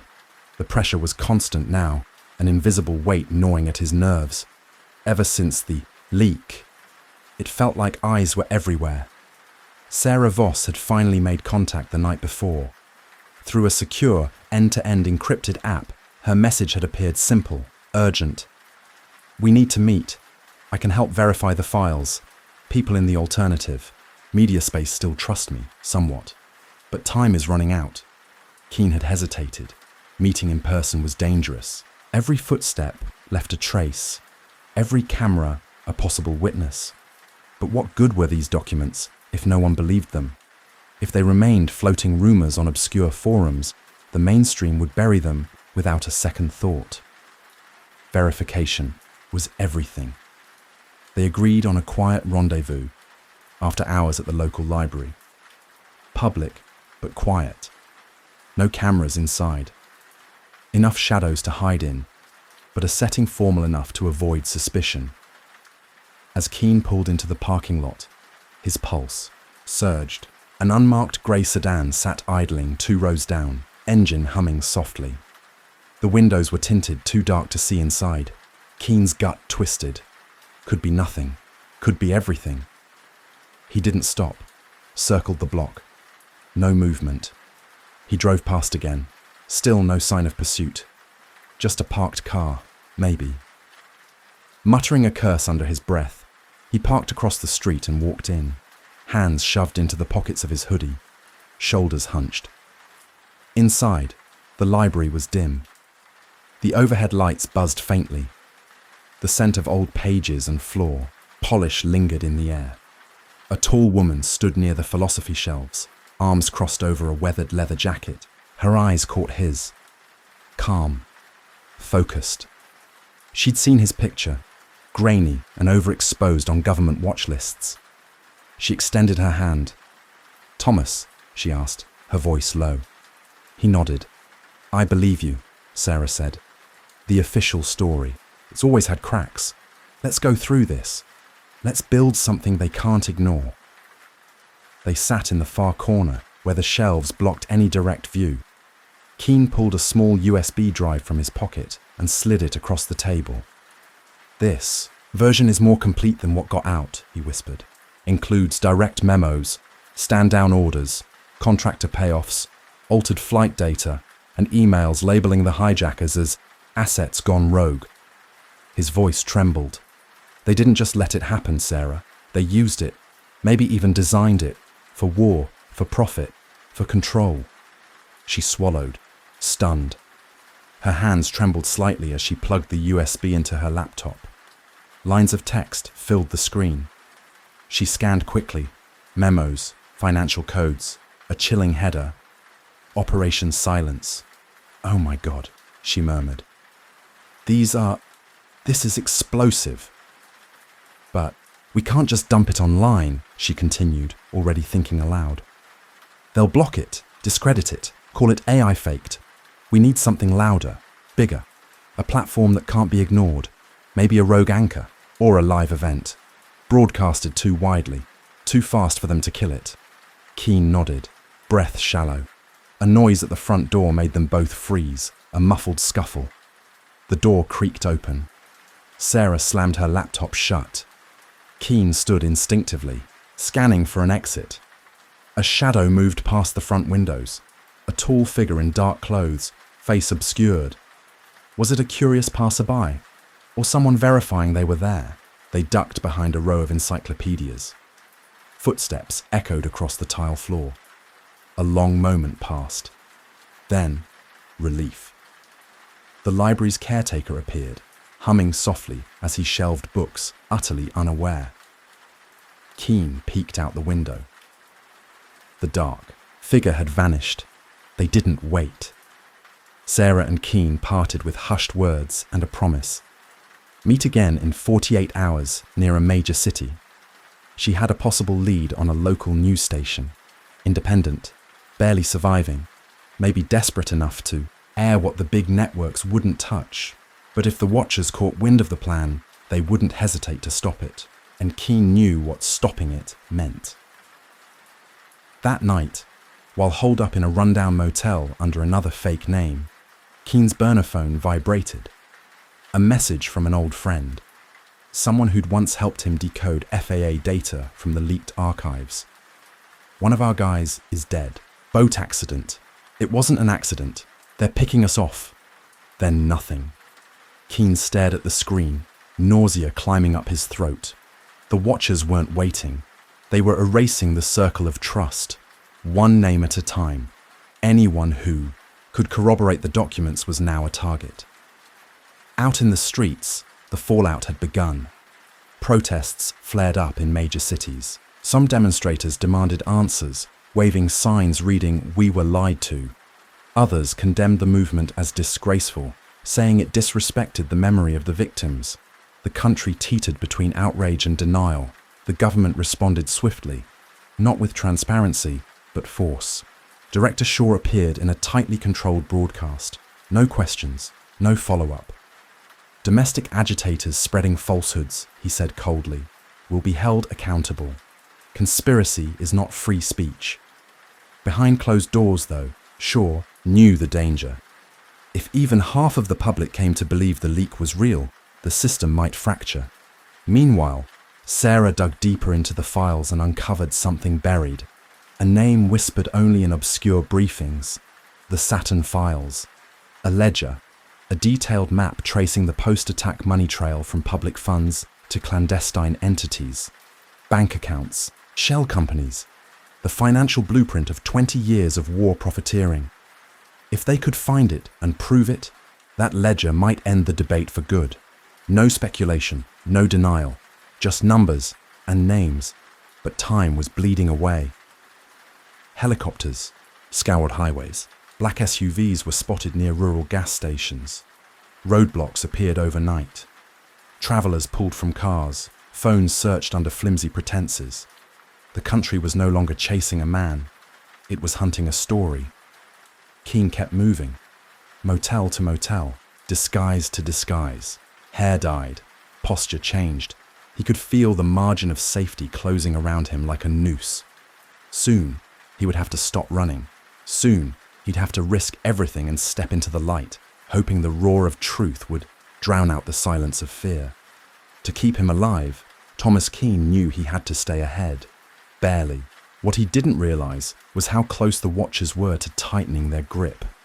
They'd already dispatched a Black Ops team with one goal: prevent the leak from exploding beyond containment. If Keane failed to outmaneuver them long enough to expose the final piece of evidence, the carefully manufactured public illusion would stay intact. But if he succeeded, everything might collapse. The entire architecture of post-attack governance, the decades of fear, manipulation, and profit. It all came down to the next few moves. The week that followed blurred into one long stretch of exhaustion and adrenaline.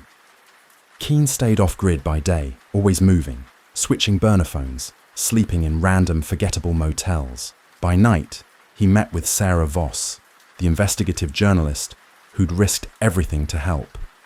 Their meetings grew more urgent, tense, and desperate. In dimly lit safe houses or parked cars in empty lots, they pieced together something bigger than either had imagined. They found obscure references to something called the Saturn files buried in declassified CIA memos. Most had been redacted or scrubbed, but fragments remained, just enough to point toward an encrypted database that allegedly tracked billions of dollars. The files documented money trails from shadowy government budgets to defense contractors, oil conglomerates, and campaign funds, all funneled in the weeks immediately after the so-called catastrophic event. "If it's real," Sarah whispered, squinting at a half-corrupted file on her flickering laptop.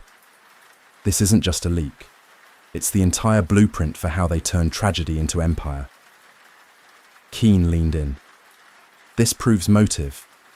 Why the event happened. It wasn't chaos, it was engineered. They traced a location buried in metadata, a shuttered NSA site on the edge of a dusty desert in the southwest. It had supposedly gone offline over a decade ago, but rumor had it old data backups still sat there, forgotten. If they could extract the raw Saturn files, they'd have proof, direct financial connections, names, transfers, motives, a digital smoking gun. "We find that archive," Sarah said, tapping the map. "We blow the lid off everything." Keane nodded slowly, but fear hollowed his gut. Between them, they had a beat-up sedan, under $5,000 in cash, 2 aging laptops, and a duffel of essentials. Against them was the Watchers' arsenal, military-grade surveillance, drones, infiltration squads, and access to nearly every digital eye in the country. But maybe, just maybe, their obscurity helped. The Watchers might not believe they'd risk breaking into an abandoned, dust-covered NSA ghost site. That sliver of surprise was their only chance. Meanwhile, Director Eldridge Shaw, head of National Intelligence, turned the heat to full. The media echoed his talking points word for word.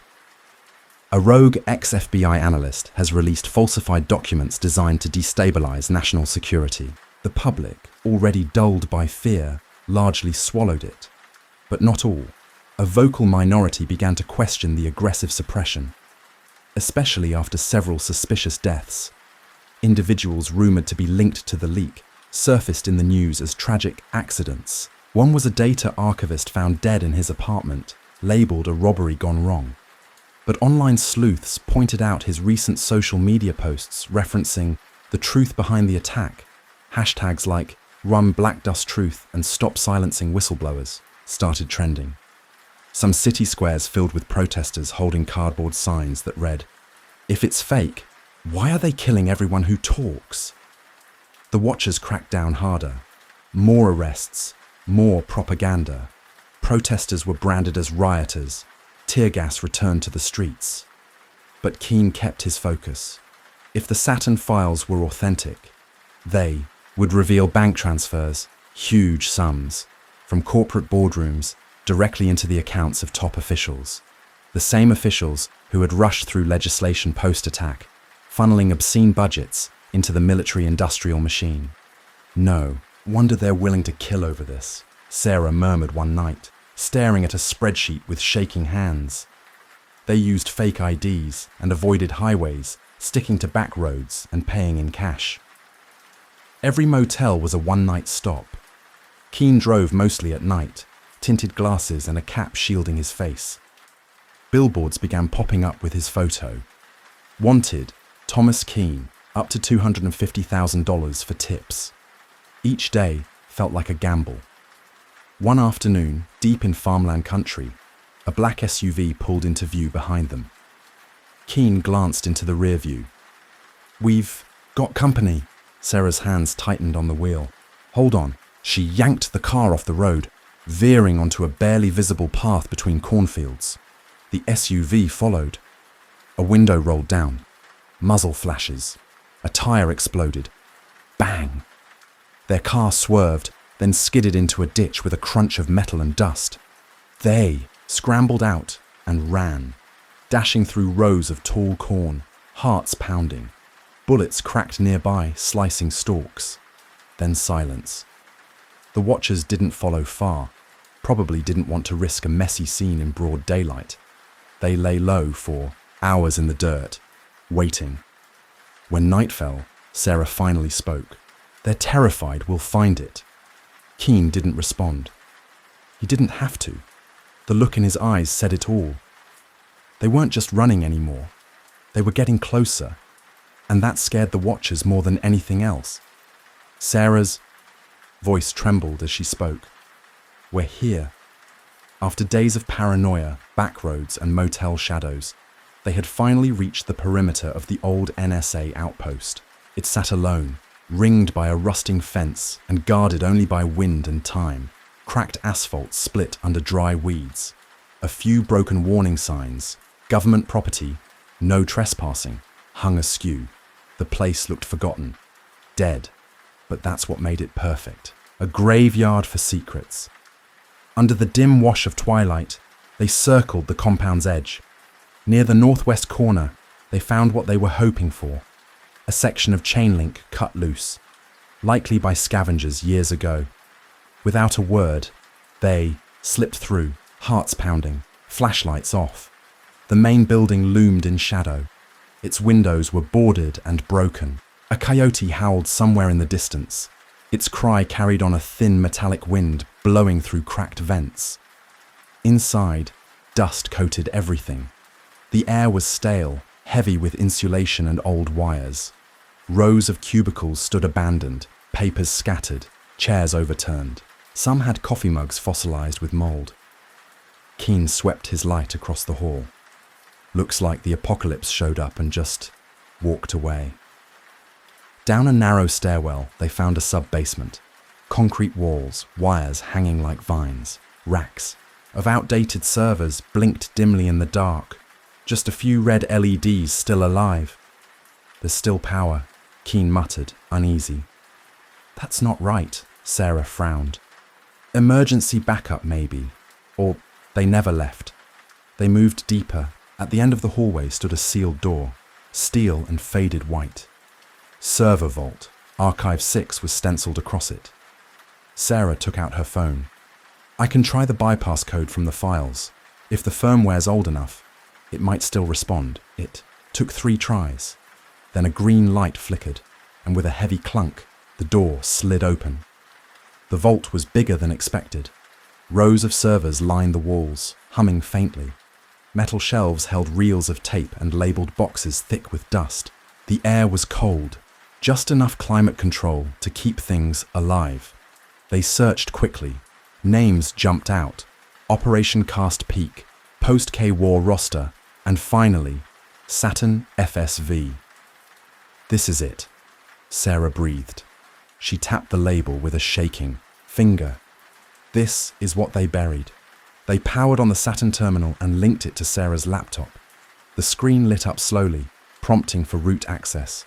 Restricted access. Saturn nodes. 1 to 3 enter. Password. Keen looked at the old documents, guessing. First 2 tries failed. On the third, access granted. What they saw was worse than they'd imagined. Funding ledgers, authorization memos, internal messages. There were demolition orders dated days before the attack. Emergency military budgets signed hours afterward. Insider stock dumps, some linked directly to key officials, even journalists. Sarah scrolled, her hand over her mouth. They didn't just exploit the tragedy. They designed it.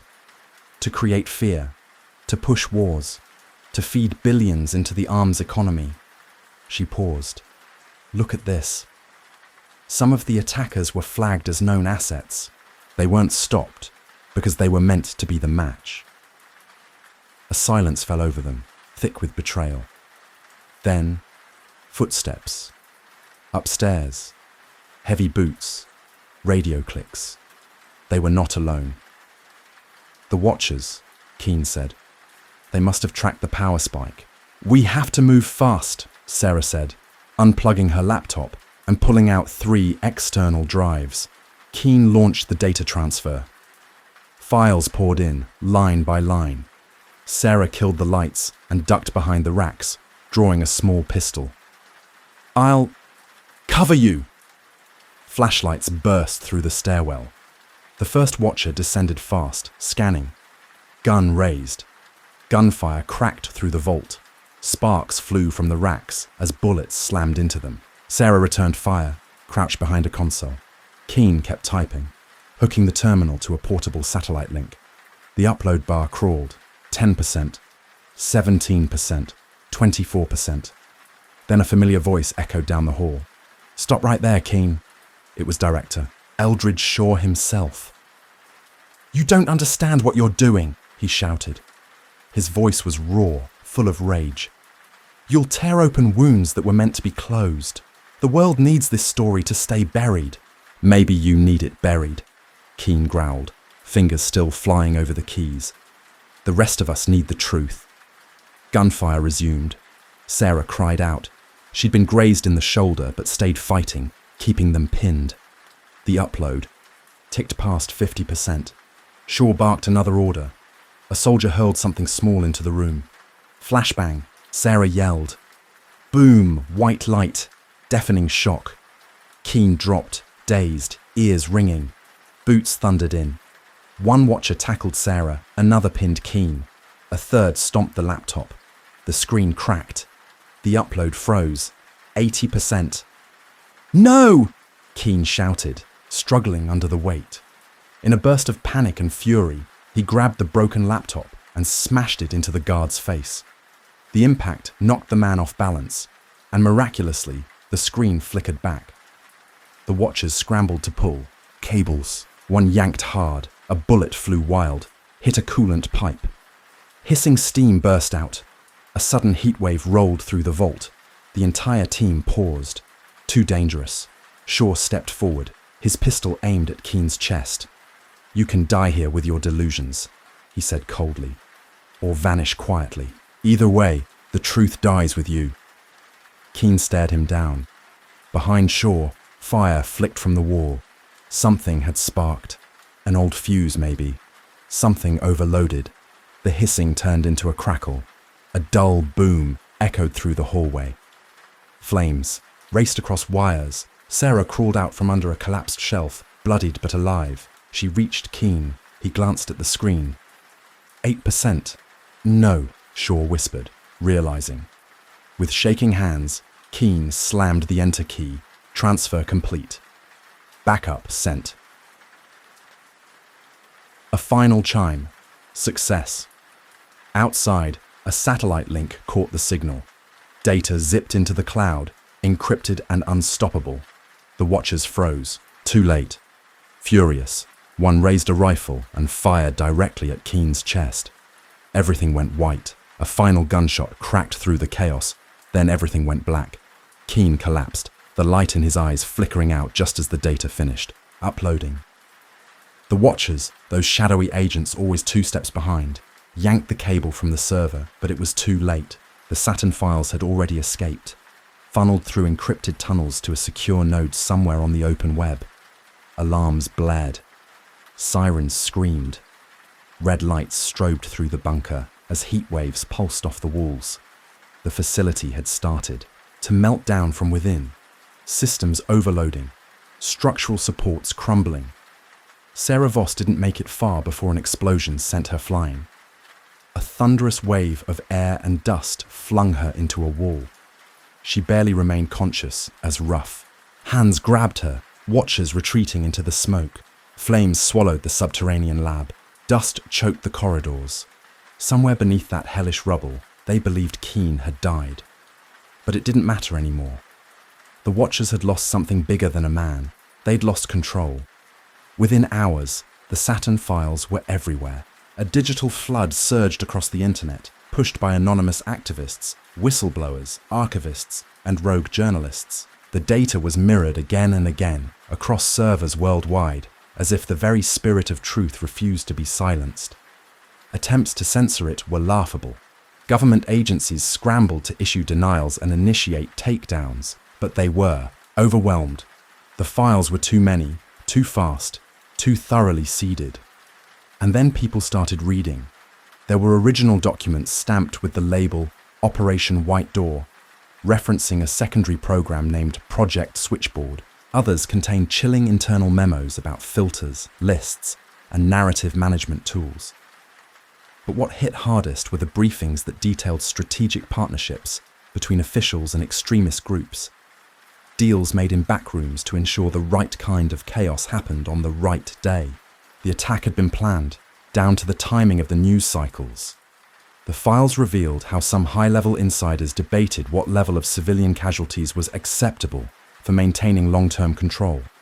When the public saw that, cold, calculated numbers being weighed against political objectives, fury ignited like dry tinder. Allied nations demanded immediate explanations. Rival countries called for an emergency UN session. The entire intelligence community stood naked and shivering under the scrutiny of the world's eyes. Protests erupted across capitals: London, Berlin, Delhi, Tokyo. In New York, 1 million strong, march blocked the avenues leading to the Capitol. They chanted names. They held up photos of lost loved ones. They screamed for justice. The White House tried to hold the line. They're fake, a spokesperson claimed. Digitally altered, but forensic experts tore that claim apart within hours. Anonymous cybersecurity researchers validated the file's metadata, confirming 2-decade-old digital fingerprints, timestamps, usage logs, even the formatting of internal code that no modern system could replicate. And then came the final blow. Mid-level intelligence employees, disillusioned and horrified, began speaking out. "Yes," one said in a viral interview, voice trembling. "They're real. We all saw them. Some of us just didn't know what we were looking at. Until now." Back in the US, the fallout was swift and brutal. Crowds surged outside government buildings, waving placards, burning flags, demanding names. Executives from defense contractors found themselves under investigation. Boards of major military-industrial corporations resigned en masse. A few directors vanished. Private jets, offshore havens, untraceable. Some retired generals appeared on talk shows, offering half-hearted denials. Others wept on air, confessing to mistakes made in the fog of war. The stock market plunged. Defense sector shares hemorrhaged billions. Media outlets scrambled, some owning up to their part in suppressing early whistleblower reports. Famous anchors issued teary apologies. Others doubled down, clinging to patriotic scripts. Ironically, their refusal to acknowledge the truth only deepened the public's mistrust. "You can't close the barn door after the horses have fled," one commentator remarked grimly on an independent live stream. "The whole house of cards is coming down. Then came the press conference. Director Eldridge Shaw, stoic and sharp in his pressed uniform, stepped up to the podium, hoping to restore order. But he barely got through his opening remarks before the crowd began shouting him down. "Resign! Criminal! Murderer!" He flinched but continued, announcing the government's decision to enact emergency security measures. Martial law, they called it, to preserve peace and order. But it only made things worse. Several state governors flat out refused to comply. Constitutional challenges piled up in court. The old alignment of power, unquestioned since the early 2000s, began to fracture. Investigations launched on all fronts. Prosecutors, newly emboldened by public support, opened files long thought untouchable. Names were named. Money trails followed. Senators once seen as unshakable faced subpoenas. And in the midst of all this, Sarah Voss reappeared, battered, bruised, but alive. She went public with everything she'd seen in that abandoned NSA site. The hidden data center, the firefight, the last moments of Keane. Her voice trembled on live camera as she described how he died slumped over a terminal, fingers still on the keyboard, finishing the upload. "I watched him give his life so the world could finally see the truth," she said. Then she published a personal piece titled "One Man's Last Key Press." It wasn't just a tribute, it was a eulogy, a rallying cry, a painful love letter to truth. Her words painted Keane not as a rebel or hacker, but as a man who knew too much, too soon, and decided the world needed to know it too. The story broke records, shared across every platform, read in silence across subway cars, coffee shops, candlelit, vigils. People lit candles for him. A mural of his face went up in DC. Eyes calm, fingers reaching toward an old keyboard. In the months that followed, families of 9/11 victims reopened their demands for justice. Entire commissions were disbanded. Judges admitted they had been misled, some even threatened, during those early days. And for the first time in decades, people weren't just questioning what happened. They were demanding to know why. The emotional weight across the country was crushing. People weren't just angry, they were hollowed out. The revelations in the Saturn files had cracked open old wounds, but what poured out wasn't just pain, it was betrayal.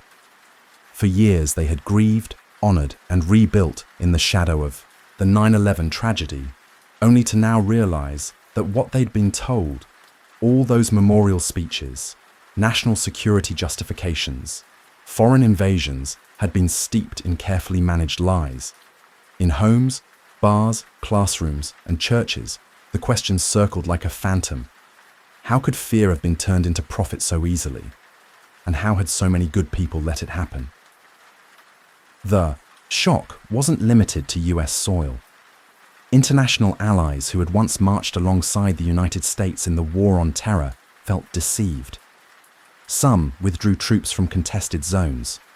Others opened full parliamentary inquiries, sifting through classified cables and dusty dossiers seeking their own truths. Questions about complicity spread like cracks through the geopolitical order that had been built after the towers fell. That old world of preemptive strikes and endless surveillance was beginning to collapse. For some, that meant hope, a chance to rebuild a less militarized future. But others feared the vacuum would be filled by something worse. New extremist groups rising from the rubble of broken trust. Amid this global reckoning, strange rumors began to spread. Thomas Keane, the man who had died a martyr, or so everyone believed. There were whispers. A blurry photo surfaced from a remote coastal village in Eastern Europe. An older man with sun-worn skin, unshaven, moving, like someone who was used to running. Another report claimed someone matching his description was seen boarding a ferry in the Aegean Sea, looking over his shoulder the whole time. None of it was confirmed. Officially, he was presumed dead. No body, no final location, just silence. And maybe that was intentional. Maybe after finishing what he set out to do, Keane had buried himself in the folds of some forgotten place, trading legacy for peace. 6 months after the Saturn files detonated, a Across public consciousness, the Senate held a massive, high-profile hearing. It was broadcast live, uninterrupted. Every channel, every screen. The room brimmed with tension as top officials from the past 2 decades were subpoenaed and grilled. Ex-generals, former defense contractors, cabinet members from 2 administrations ago.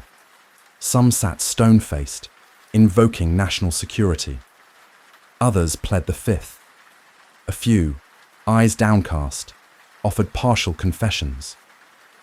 There were gasps, even tears, as one former logistics officer admitted they'd falsified casualty reports to align with narrative targets. Another acknowledged signing off on a kill list that never saw congressional oversight.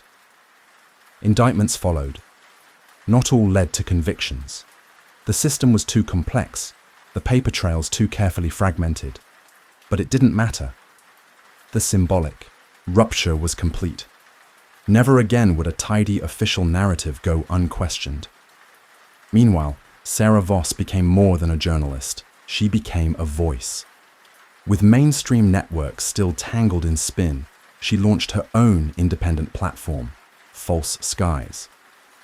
It offered real-time updates, expert breakdowns, and a flood of public submissions, documents, eyewitness accounts, silent confessions, survivors, former intelligence workers, even soldiers stepped forward. The blacklists that once silenced voices like hers? Gone. Sarah's audience grew by the millions. She didn't just report the news anymore, she helped reshape it. A year later, a memorial rose quietly near Ground Zero. Not grand, not funded by any government. It was simple. Just a bronze statue of a man at a keyboard, one finger frozen in mid-press. Below it, a single line was etched into the stone. They took truth from us in the shadows. He brought it back into the light. People came and stood in silence. Some left flowers. Others knelt, quietly weeping. There was no official ceremony, no ribbons, no politicians. Just those seeking closure, those still trying to understand. And then, one more story. In a wind-swept coastal town in southern Chile, a fisherman named Elias told local police he'd met a man who matched a photo he'd once seen online.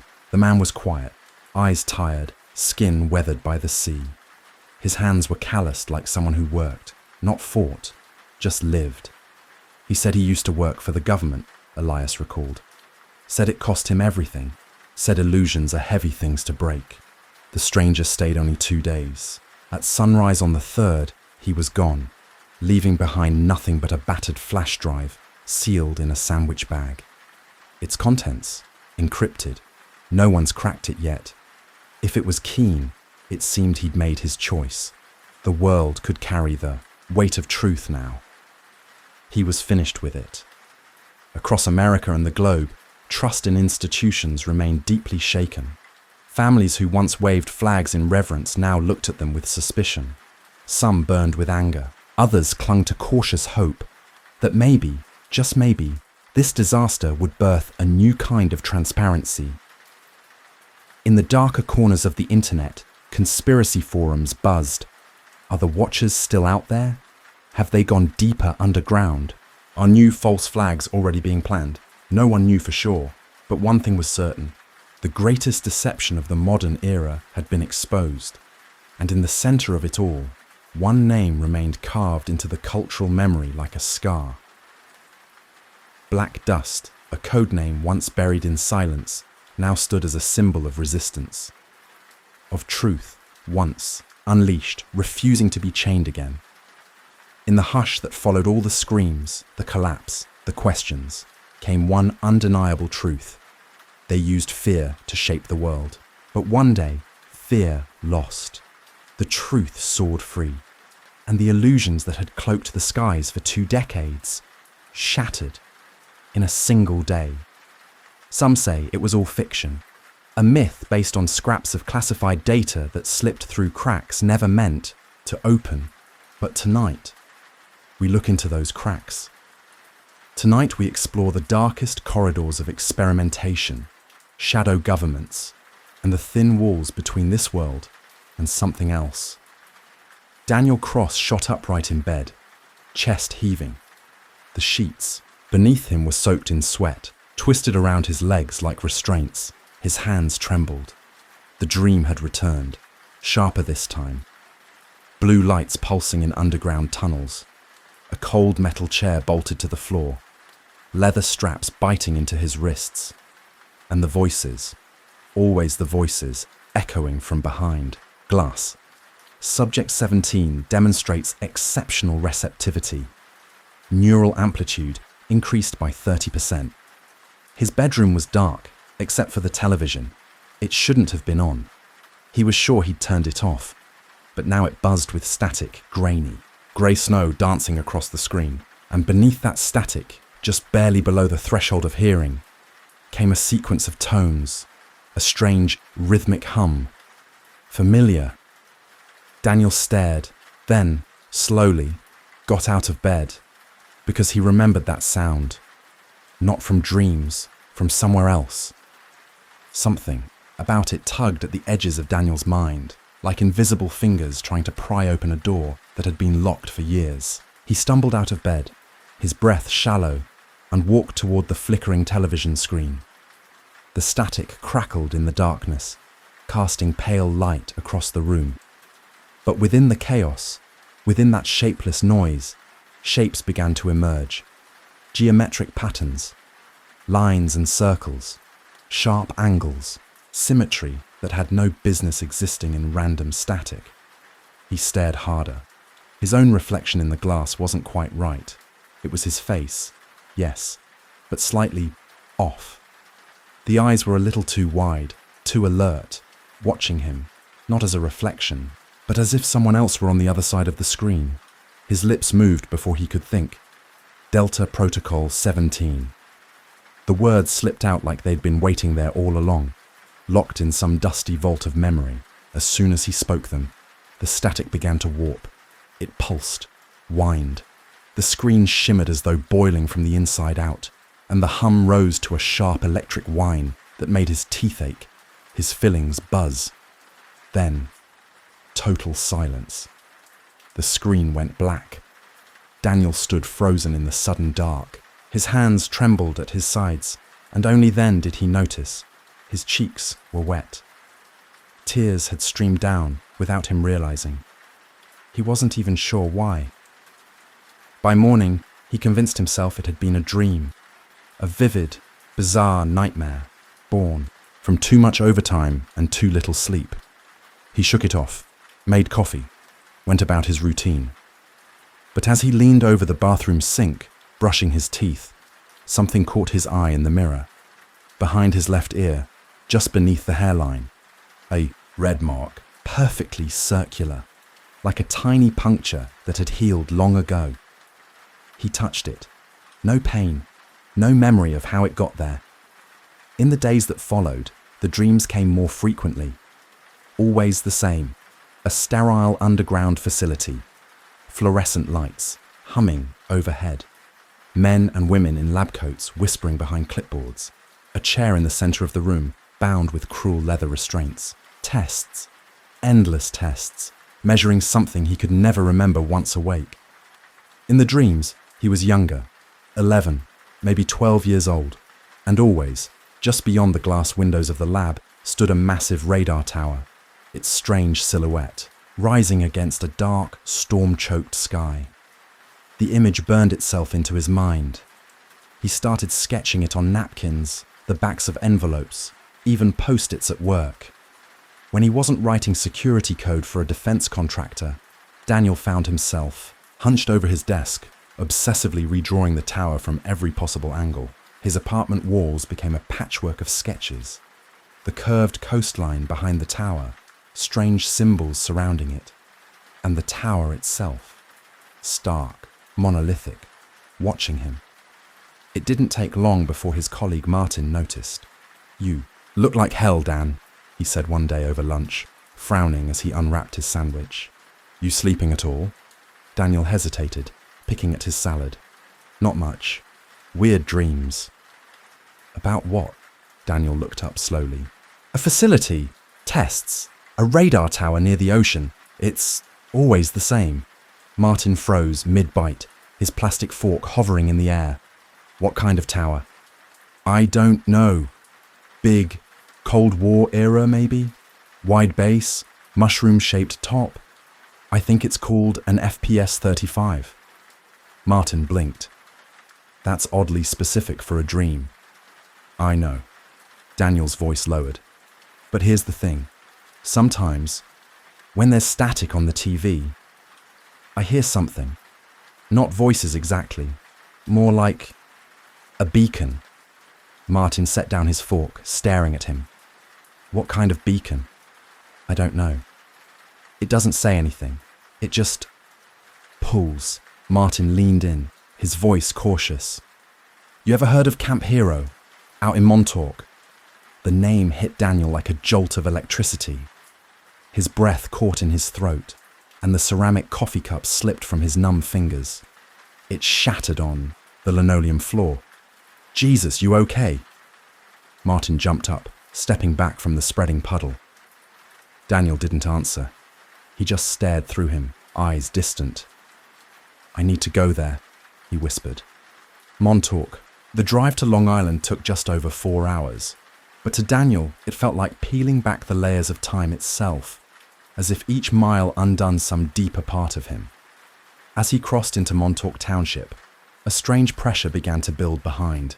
His eyes, not pain exactly, but a persistent tightness, like the tickle of a sneeze that never arrives.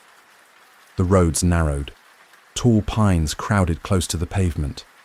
Twice, his GPS signal vanished. It didn't matter. He knew the way. Somewhere, deep in his muscle memory, his hands moved on the steering wheel like they'd done it 1,000 times. He took the right turns without thinking, navigating increasingly remote back roads until the trees opened up to scrubland.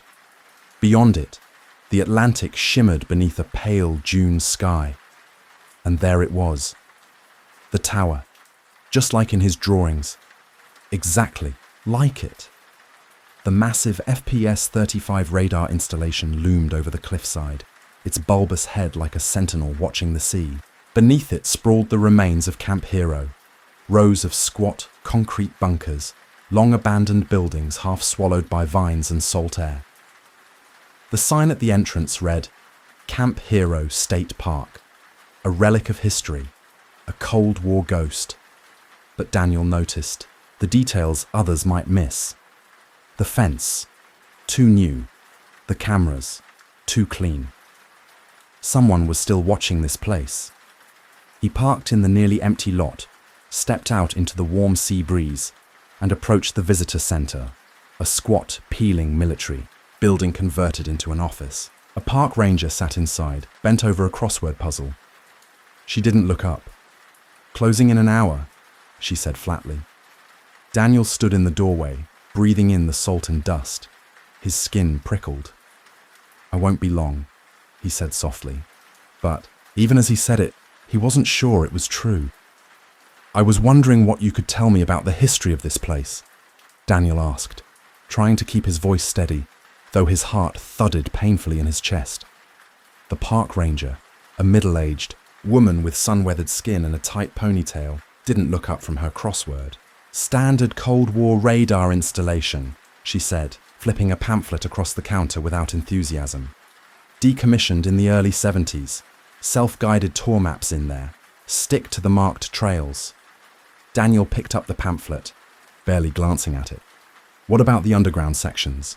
The pencil in the ranger's hand froze mid-letter. Her eyes flicked up sharply, studying his face. There aren't any underground sections open to the public. But they exist. She gave a dry, humorless laugh. Look, mister, this is just an old radar station. If you're one of those conspiracy nuts, I've heard it all before. I've been here before, Daniel said, the words spilling out before he had time to consider them. When I was a kid. Her expression shifted instantly. What had been routine irritation hardened into something cold and unreadable. Not possible, she said flatly. This place was sealed military property until 1992. Daniel leaned in, voice low. What about the Montauk project?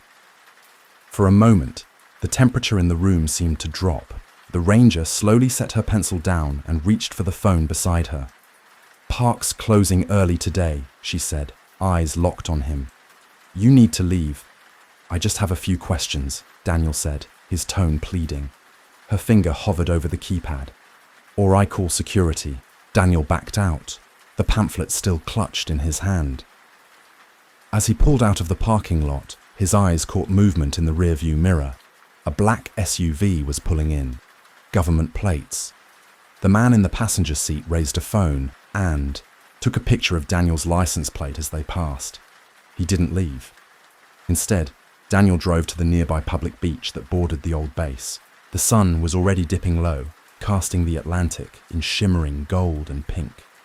He followed a winding trail that ran along the bluffs, high above the crashing surf. The radar tower loomed behind the trees, ever present, a giant eye watching from above. Eventually, the trail brought him to a chain-link fence marking the official boundary of the base. He stared at it, heart pounding, not because it was unfamiliar, but because it wasn't. He knew this fence, and he knew, without knowing how, that, 20 yards to the left, someone had once cut through it. He walked the distance, breath held, and sure enough, there it was. A section of fencing had been patched with newer, shinier links. A repair job, subtle but noticeable. Daniel pressed on. As the sun slid lower, he found a secluded spot where erosion had crumbled the bluff, creating a rough path down to a thin strip of rocky beach. The seawall loomed above him, cracked and graffiti-covered. Spray from the waves misted the air. He walked along the wall, fingers trailing the damp, pitted surface. Then he felt it. A shallow recess, square, metal, rusted. An old electrical box. He didn't hesitate. His fingers punched in a code he hadn't even realized he knew. 8135. Nothing. He tried again. 8315. Still nothing. One last try. 8153. There was a low groan from deep within the concrete, metal shifting against stone.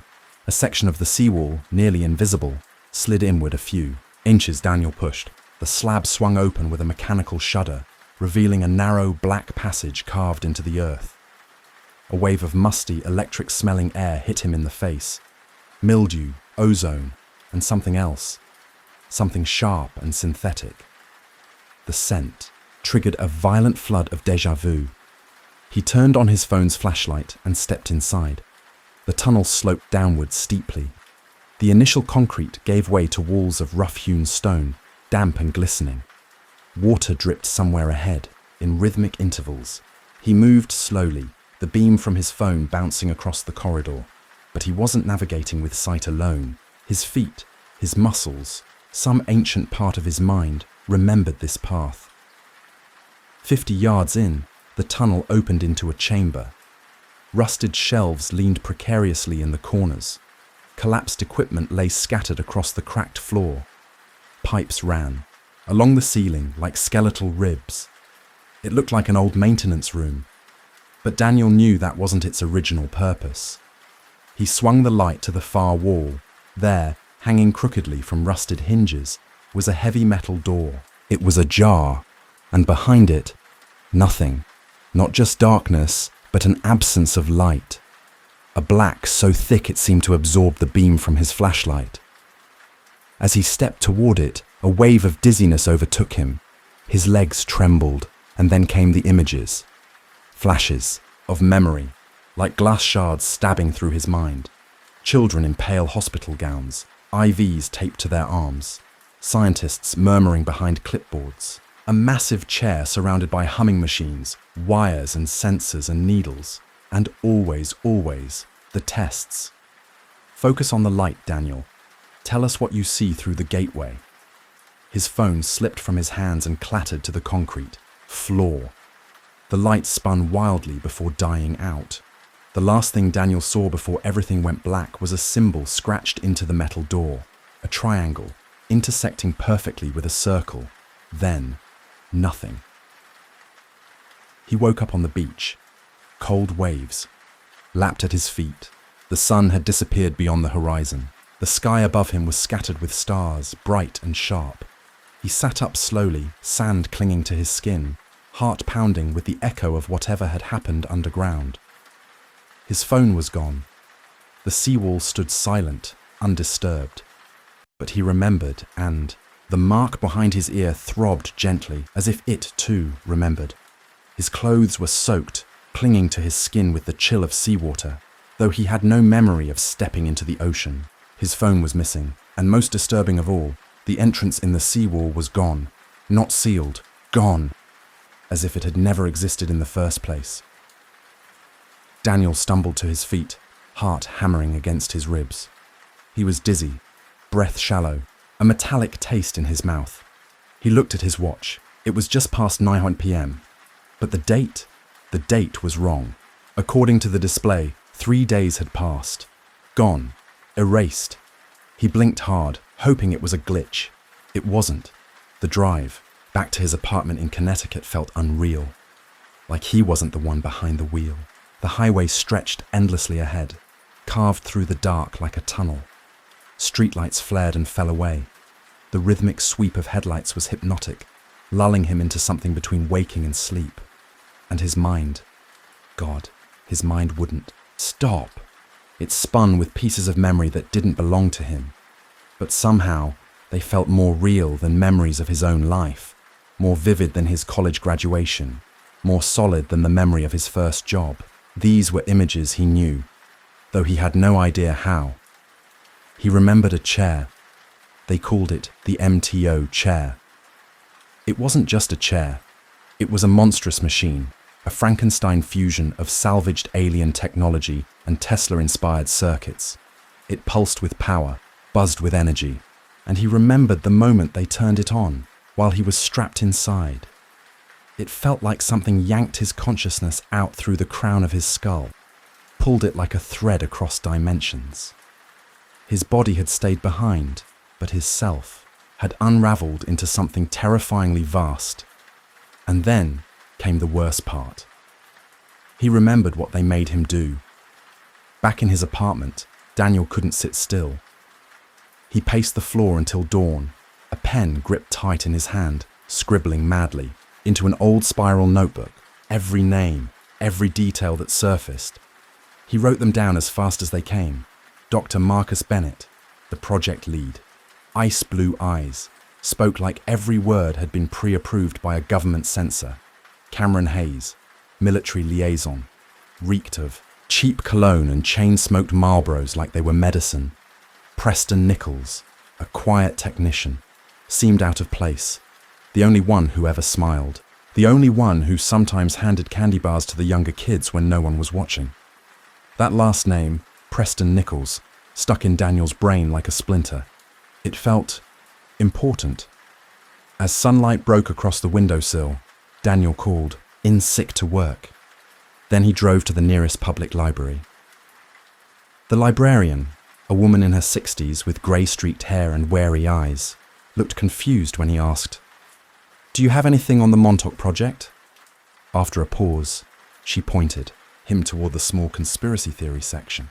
It was a cramped corner of dusty shelves and worn paperbacks, and there, tucked between a book about Roswell and a tattered copy of MK Ultra, Truth or Hoax, was a book that made Daniel's breath catch. The Montauk Project, Experiments in Time, by Preston B. Nichols and Peter Moon. His fingers trembled as he pulled it from the shelf. He sat down at a nearby table and opened it, eyes scanning the yellowed pages. Each paragraph struck like a jolt because it matched, all of it. The secret installation at Camp Hero, psychic training, time manipulation experiments, the Montauk chair. Every detail he remembered was printed here, in black and white. The book described the project as a continuation of the Philadelphia experiment. The supposed event in 1943, when the USS Eldridge was made invisible and teleported from Philadelphia to Norfolk. Officially dismissed, always denied. But according to Nichols, Montauk was the next step.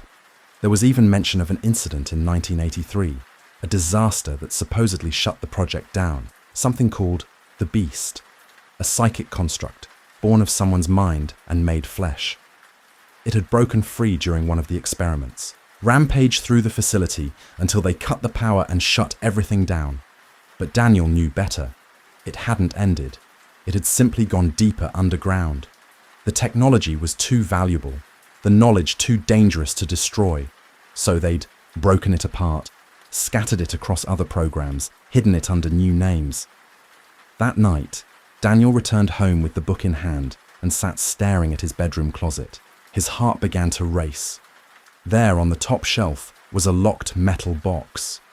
He had no memory of ever putting it there, and yet he knew exactly what was inside. He dropped to his knees, reached under his dresser, and ran his fingers along the underside of the wood until he found a strip of black tape. He peeled it back. A small key, just where some buried part of him knew it would be. His hands shook as he unlocked the box. Inside, a single item, a US bank safety deposit key. The next morning, he walked into First National Bank in downtown Hartford, trying to look like he belonged there, trying to keep the panic out of his voice as he spoke to the manager. "I have a key," he said, "and I need access to the box." They verified his ID, then took him downstairs to the vault. The room smelled like steel and silence. When the drawer was unlocked and slid out, Daniel hesitated for only a second before opening it. Inside was a manila envelope, sealed with red, federal security tape. His name wasn't on it. It shouldn't have existed. But his fingers broke the seal. He spilled the contents onto the cold metal table. Photographs. Black and white. A sterile room, children strapped to strange machines. Monitors. Electrodes. One of the children, Daniel's breath caught, was him. 10 years old maybe. Wide-eyed. Confused. Wires attached to his temples. He looked directly at the camera. And in that moment, Daniel remembered everything. He sat in a massive chair surrounded by a forest of humming Tesla coils and blinking computer banks. The chair seemed designed for someone twice his size. His small frame nearly swallowed by the cold metallic bulk of it. The sight alone gave him chills. This wasn't just a machine. It was a throne built for something inhuman, scattered around. The vault box were documents. Some were faded diagrams of the Montauk chair, labeled MTOK, scrawled with equations that twisted and pulsed in his vision, as if his brain instinctively recoiled from understanding them. There were torn pages of research notes with phrases like phase alignment breach and dimensional overlay protocol, none of which made much sense, but all of which filled him with a growing unease. At the bottom of the stack was a folded map, Camp Hero, marked with red ink. Several underground areas were outlined, some of them far below sea level, places that, officially, didn't exist, and then, under everything else, a compact disc in a plain paper sleeve, no title, just a date written in faded black ink, August 12th, 1983. Daniel stared at it for a long moment, his fingers trembling as he picked it up. That was the day of the alleged beast incident, the day something had torn through reality itself. If the book and his memories were to be believed. But it wasn't the disc that chilled him the most. It was the last item, a typed list titled Project Subjects. Delta Group, he scanned the names. Some meant nothing to him. Some stirred vague images, faces half remembered from dreams or nightmares. Then he saw it. Subject 17, Daniel Cross. Primary gate opener. His blood went cold. Primary gate opener. That night, hands shaking, Daniel slid the disc into his laptop. For a few seconds, the drive whirred uncertainly, and he half hoped the disc was too damaged to read. Then a single video file appeared on screen. He double-clicked. The footage was grainy, security camera quality, and began with the unmistakable setting of the Montauk chair. The room looked clinical and cold. Bare concrete walls, banks of equipment, lining one side, the chair itself at the center, cables running from its base like veins. In the chair sat a boy, him, strapped in tight, his arms and legs bound, electrodes on his temples. His young face was pale, eyes wide with confusion. Around him, technicians in lab coats bustled, checking monitors. Armed guards flanked the door. Then came a voice from off-camera. Calm, mechanical. Initiating Delta. Protocol in 3, 2, 1. The lights dimmed as power surged through the room. The chair glowed faintly, and young Daniel's body arched upward, rigid, as if something invisible had grabbed hold of his spine. His eyes rolled back.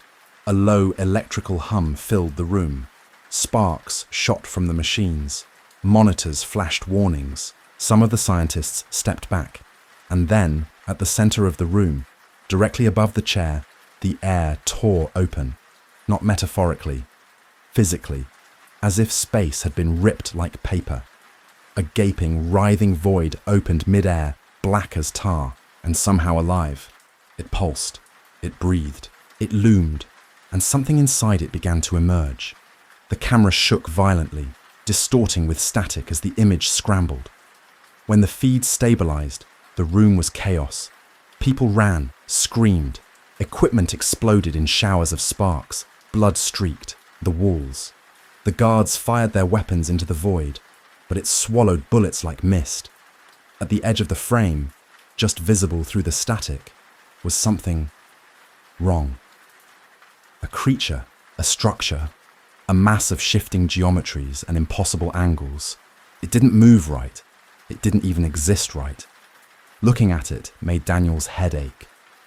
The final image before the screen went to static froze him. Young Daniel, still strapped, in the chair, blood running from his nose and ears, staring directly into the security camera. His mouth moved, silent words, but Daniel didn't need the audio. He read his own lips. You have to shut it down before it opens again. The screen went black. Daniel sat frozen for a long time, the laptop's fan still spinning beside him. His thoughts were spinning faster. The memories weren't just trickling back now. They were flooding. He remembered the voices in the dark, the sensation of being split into pieces, the weeks or years spent in a place that existed between seconds. The chair hadn't just opened a gate. It had opened him. The next morning, Daniel did the only thing he could think to do. He called the one person who might understand. The number wasn't written down anywhere. He just knew it, as if it had always been part of him. It rang once, then twice. Hello? A man answered. Older, cautious. Daniel swallowed. Is this Preston Nichols? Silence. Then, who's asking? My name is Daniel Cross. I am Subject 17, from Montauk. The line was quiet for so long that Daniel thought the call had dropped. Then, at last, the voice returned. A whisper, haunted. God help you, boy. They're still watching. I need answers. Not over the phone. They're always listening. A pause. Then, the lighthouse. Tomorrow. Noon. Click. Daniel didn't sleep that night. By mid-morning the next day, he had ditched his car, left it in a grocery store parking lot in case there were tracking devices. He rented a car under a fake name, paid cash, and drove to the tip of Long Island. The Montauk Point Lighthouse loomed ahead like a sentry. Tourists milled around the lot, taking pictures, laughing. Oblivious. Storm clouds gathered out over the Atlantic, the wind beginning to howl. Daniel saw him right away. Nichols sat alone on a bench overlooking the churning sea. Heavy-set, worn fisherman's jacket, face like crumpled parchment. Daniel approached slowly. Without turning, Nichols spoke. They told us we were serving our country, he muttered. Advancing human potential, opening frontiers. What a load of horse shit. Daniel sat beside him. You were there. You helped them. Nichols finally turned. His eyes were rimmed with red. Regret lived in the lines of his face. And I've spent 40 years trying to make up for it. He looked Daniel over. Jesus, he whispered. You grew up.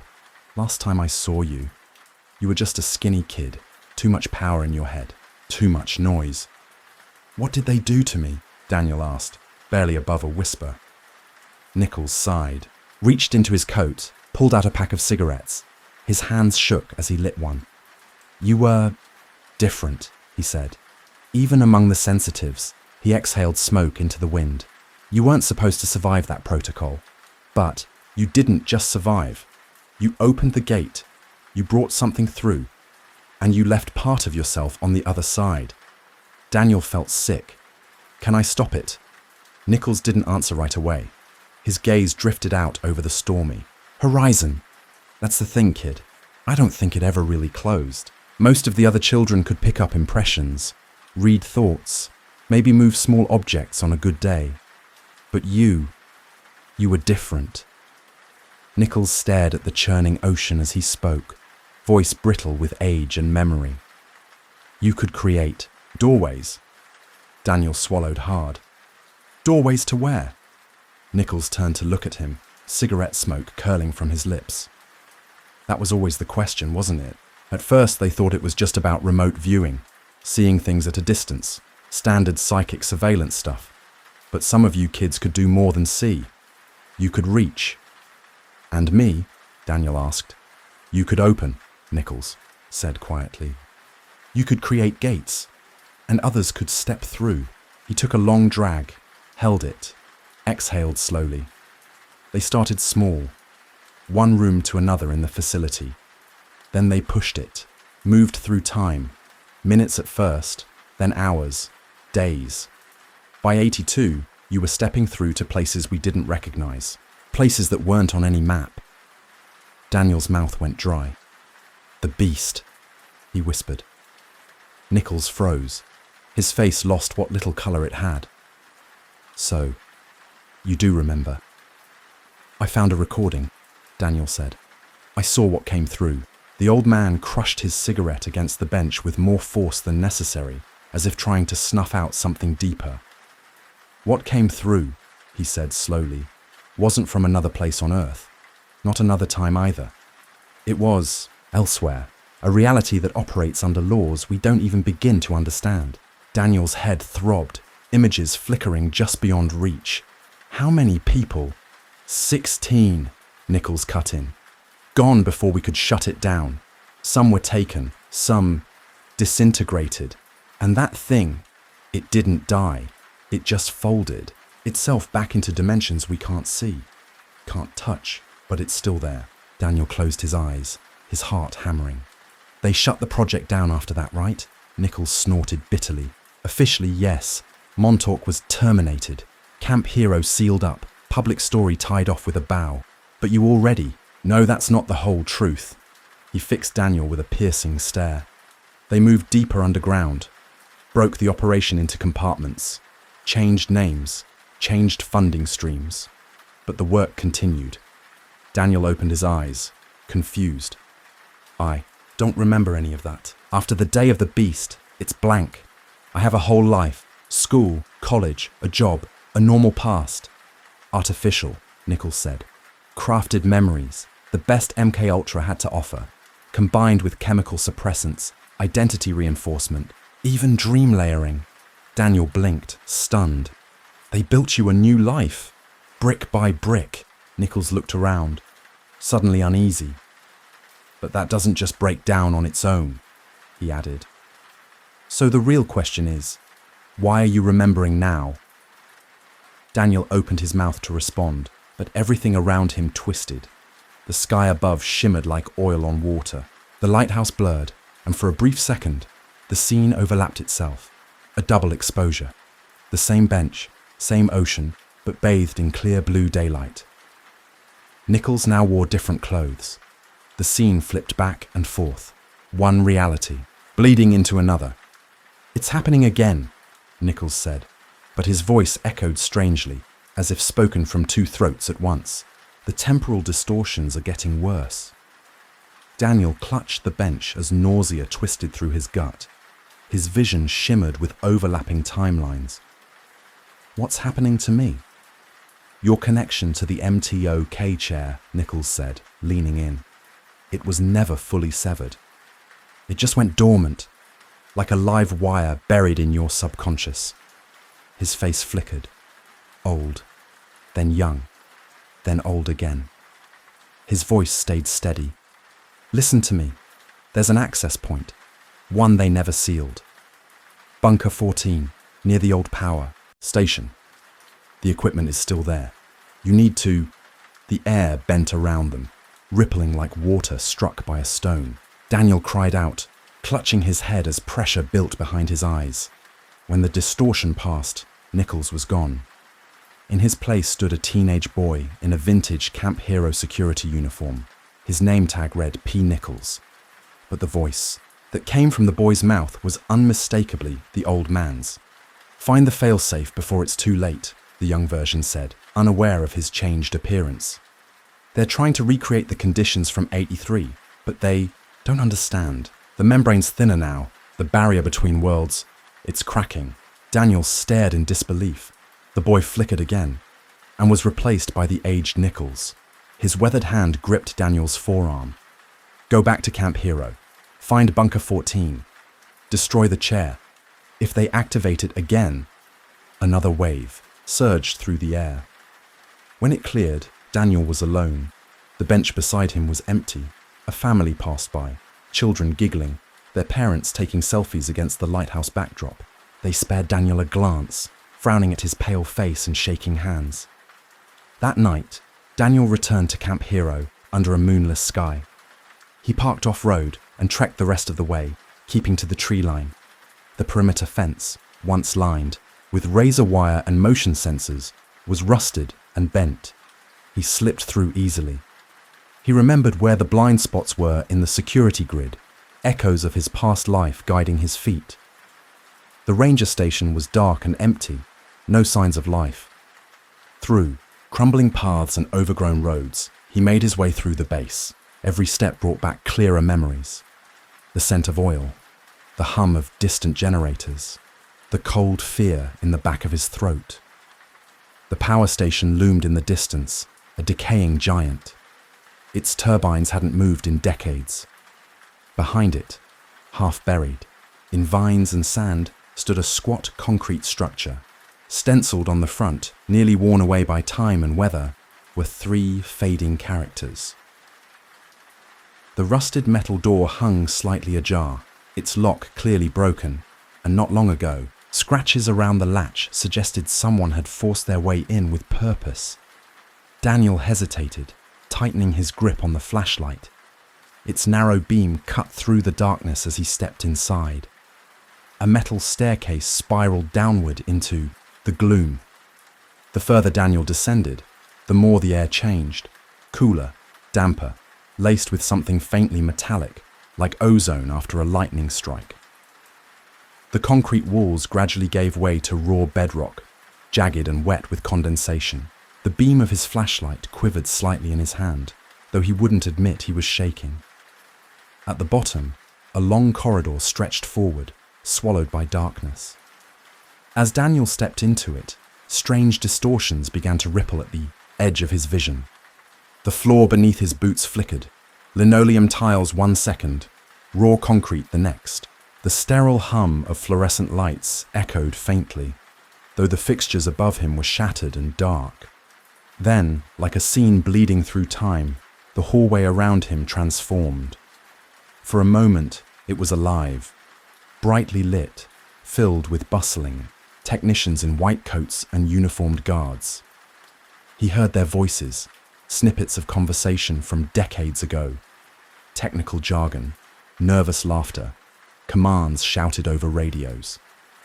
Shadowy figures passed through him like smoke, leaving behind the chill of their long-gone presence. The past and present overlapped like 2 transparent films slightly out of sync.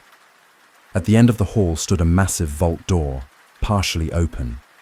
Rust clung to its hinges, but it hadn't stopped someone from forcing it wide. Daniel stepped through. Inside was the heart of the Montauk project. The chamber beyond was vast, larger than he remembered. Rows of decaying, outdated machinery sat shoulder to shoulder with blinking consoles that looked too new to belong. A low electric hum pulsed through the room, like a heartbeat under the floor, and in the center, The chair. Even dormant, it radiated unease. A sickening familiarity clawed at Daniel's chest. It was wrong, utterly and profoundly wrong. This wasn't just a machine. It was something else entirely, something unnatural. It had been built with knowledge humanity wasn't meant to have. Surrounding it were workbenches strewn with tools and tangled cables. Some of the equipment looked like it hadn't been touched in decades. Others gleamed, modern and recently installed. A whiteboard on the far wall caught his eye.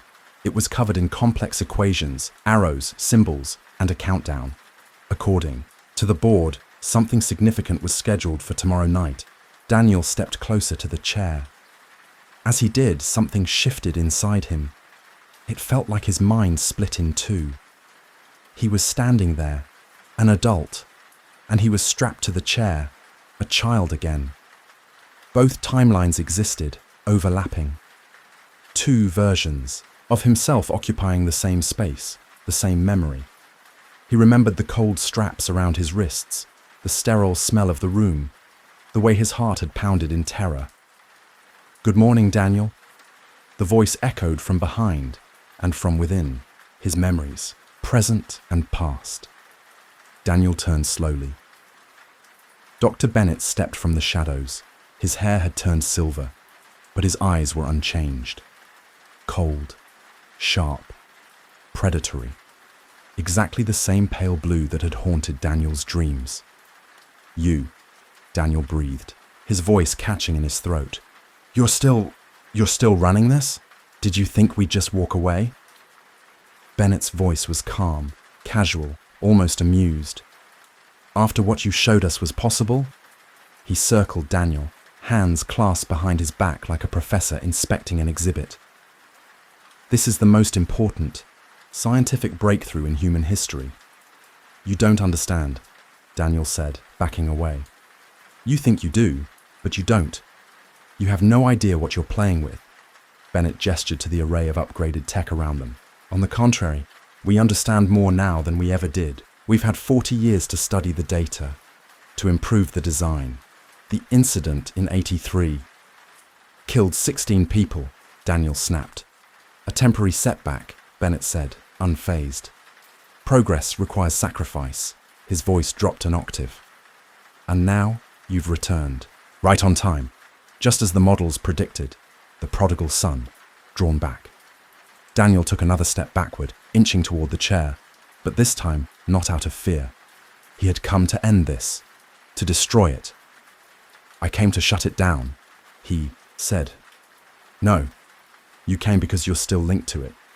You always were." Bennett's expression hardened. "On a quantum level, Daniel, you never left." He raised a hand, signaling. Daniel felt a rush of air behind him, movement, and then a sharp stab in his neck. He cried out, stumbling. Something cold spread through his veins. His knees gave out. The flashlight clattered to the floor. The room tilted wildly. "Your memories," Bennett said softly, as Daniel's vision swam. "Your so-called life outside. It was just a construct, a holding pattern. While your mind matured into what we needed." Daniel's limbs felt like lead. Everything faded to black.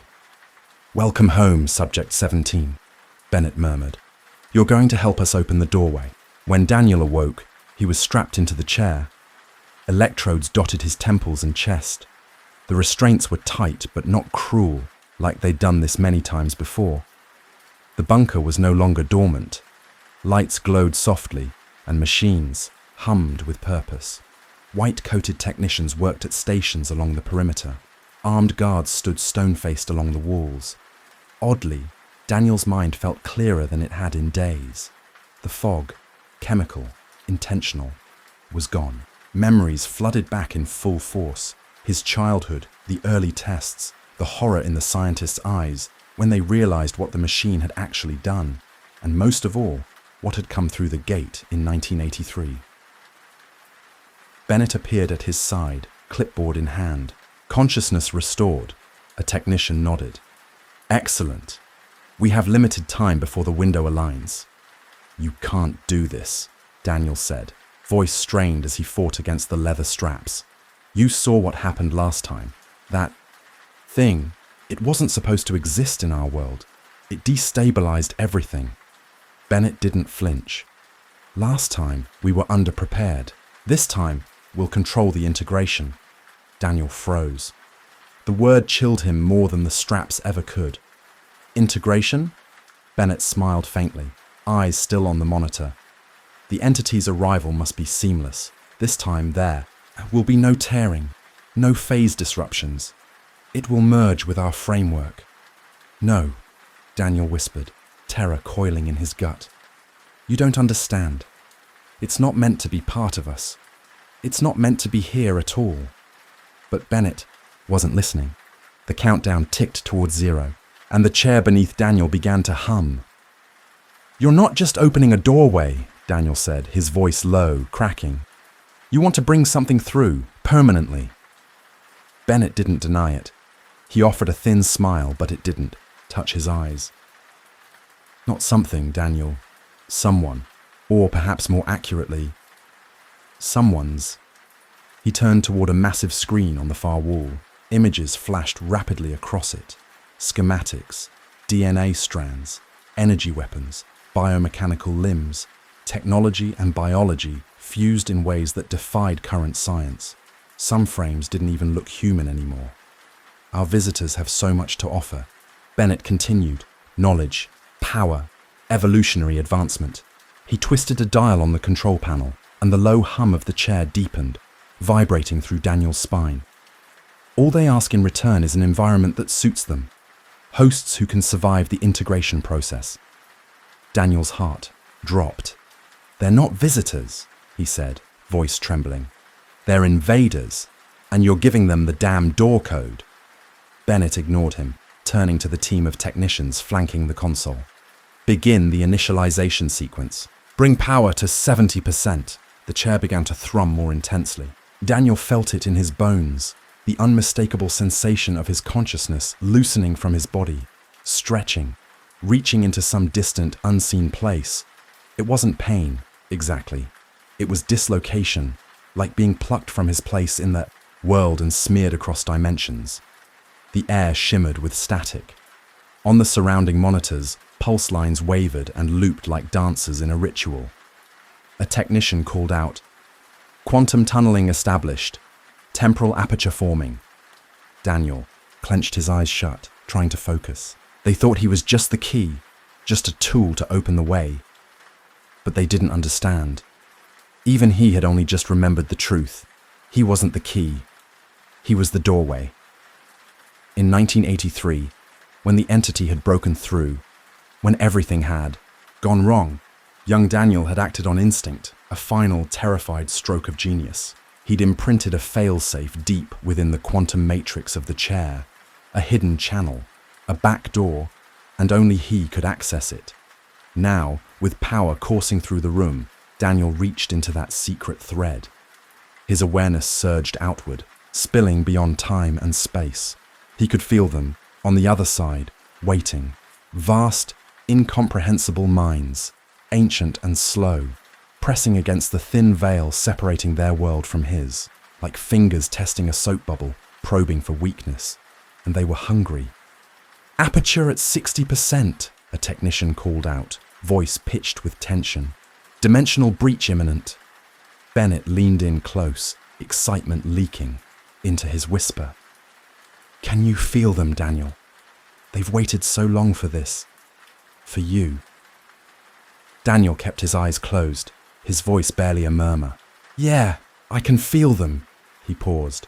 "But they're not what you think." Suddenly, one of the monitors crackled, lines of static racing across the screen. Another beeped, shrill and urgent. "Power surge!" someone shouted. "Systems drawing more than input capacity." Bennett turned sharply. "What? That's impossible. Check the capacitors." "It's me," Daniel said. His voice was calm now, strangely detached. "I'm the power source. I always was." Blood began to leak from his nose, a slow trickle down his upper lip. Around the room, lights flickered, screens dimmed, consoles sparked. Energy was bleeding from every system, drawn toward the chair. The steel beneath Daniel's body grew hot, scorchingly, blisteringly hot. But he didn't flinch. He couldn't feel it anymore. In the center of the room, the air twisted, warping into impossible shapes. Geometry folded in on itself, lines bent where they shouldn't. Colors emerged that had no earthly names, shimmering hues that stabbed at the eyes and twisted in the gut. Through the forming aperture, the other side became visible. Impossible structures like cathedrals made of gravity and light, alien forms pulsing in a realm where physics screamed. "Yes," Bennett whispered, eyes wide. "It's working." A technician grabbed his sleeve. "Sir, the subject's brainwave patterns. They're overriding the protocol. He's changing the coordinates." "Override him," Bennett barked. "Cut the neural link." "We can't," the technician cried. "He's bypassed all safeguards." Daniel opened his eyes. They glowed, bright, radiant, but casting no shadows. They weren't human anymore. His voice, when it came, was layered with tones, echoing inside itself like a chorus speaking through one throat. "I'm not opening a door for them to come here," he said. "I'm creating a vacuum, a one-way passage." The aperture widened, spiraling into chaos. The air screamed as it was sucked inward. Papers flew, chairs skidded, tools clattered to the floor and slid toward the center. A vortex of wind and sound tore through the room. "What are you doing?" Bennett screamed, struggling to stay upright against the pull. Daniel met his eyes, steady and unblinking. "What I should have done 40 years ago." His restraints snapped with a metallic snap, burned away or unraveled by forces beyond normal comprehension. Daniel rose from the chair, not standing but lifted, suspended mid-air, limbs slack, hair drifting as if underwater. The void roared, and reality began to break. "I'm closing the bridge between worlds, for good." The pull of the vortex grew stronger. One of the guards lost his footing, shrieking as he was dragged into the spinning void. His body stretched grotesquely in mid-air before vanishing, as if reality itself had rejected his presence. Around him, the others clung to anything bolted to the floor, tables, rails, exposed piping, desperation in every trembling grip. "You'll destroy everything," Bennett shouted, dragging himself inch by inch toward the nearest control panel. His face was red, his eyes wild. "Not everything," Daniel said, voice calm but shaking under the strain. "Just the infection, the chair, the tech, the knowledge, all of it, everything that came through, everything that doesn't belong here." With a sound like the sky being torn in half, the aperture widened. The Moore chair, its once polished frame, now twisted with scorch marks and cracks, began to bend and warp as it was sucked in. Metal groaned like it was alive. Circuit boards popped and fizzed, wires splitting and fraying as their very atoms were unraveled. Reality itself felt unstable, like gravity was confused about which way to pull. Then something lunged from the gateway, a final, desperate movement, and Bennett surged forward with it, his face contorted with rage, fingers outstretched. "We were so close," he cried, nearly touching Daniel's arm. Daniel didn't flinch. In that split second, he felt pity. "You never saw it, did you?" Daniel whispered. "We were never partners, Doctor. We weren't chosen. We were food." The floor groaned, then buckled. Steel beams snapped overhead. Huge slabs of concrete rained down as the bunker gave in to the collapsing pressure. Everything tilted inward, like the earth itself was being swallowed. In the last breath of consciousness, Daniel caught a glimpse of something titanic pulling back through the aperture, not entering our world, but being sucked out of it. It wasn't, shaped like anything he could name. It wasn't a thing, not exactly. Just impressions, masses, impossible curves, clusters of blinking eyes that weren't quite eyes. A geometry that didn't belong in a world with physics. A voice, not spoken, but felt deep in his brain, crawled through his thoughts. "You have sealed this door, but there are others, and other keys." As darkness took him, Daniel focused the last fragment of his mind. every ounce of willpower into the collapsing gate. He became the lock, the seal. Then, silence. The steady beep of hospital monitors welcomed him back to the world. Daniel blinked into sterile white light. Blinds filtered the sunlight, casting stripes across his hospital bed. Every breath was an effort. His arms felt like they'd been replaced with lead. A nurse noticed he was awake and gave a small smile before stepping out to fetch the doctor. She returned with a woman in a white coat and kind, tired eyes. "You're lucky," the doctor said gently. "You were found unconscious near Montauk Point. Dehydrated. Exposure. You've been in a coma for 6 days." Daniel stared at the ceiling, blinking slowly. When she asked what happened to him, he just said, "I don't remember." 3 days later, he signed the release forms and walked out of the hospital against medical advice. His apartment felt off the second he walked in. Nothing was broken or obviously moved, but it had that dead stillness, like someone had been there and left in a hurry. A ghost of presence. Drawers had been opened and carefully shut. Even the air smelled wrong. His laptop was missing. So were his notebooks. Years of thoughts, diagrams, sketches. Gone. In their place, sitting neatly on the kitchen table, was a slim manila folder. Inside, a single document. A job offer from the Department of Energy. Generous pay, 3 times his old salary. Minimal responsibilities, relocation package, benefits. The message wasn't subtle. Forget everything. Take the money. Play nice. Be quiet.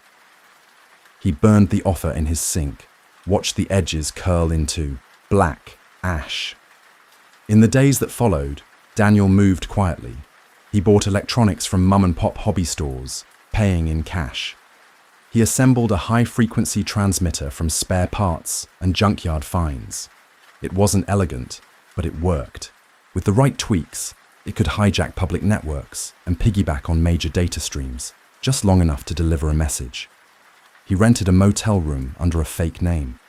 The walls were yellowed, the carpet threadbare. Perfect. Late one night, with everything wired up and humming, he sat before the camera. His eyes were hollow, but determined. "My name is Daniel Cross," he began, voice steady. "Until recently, I was Subject 17 in a black-budget government experiment known as the Montauk Project.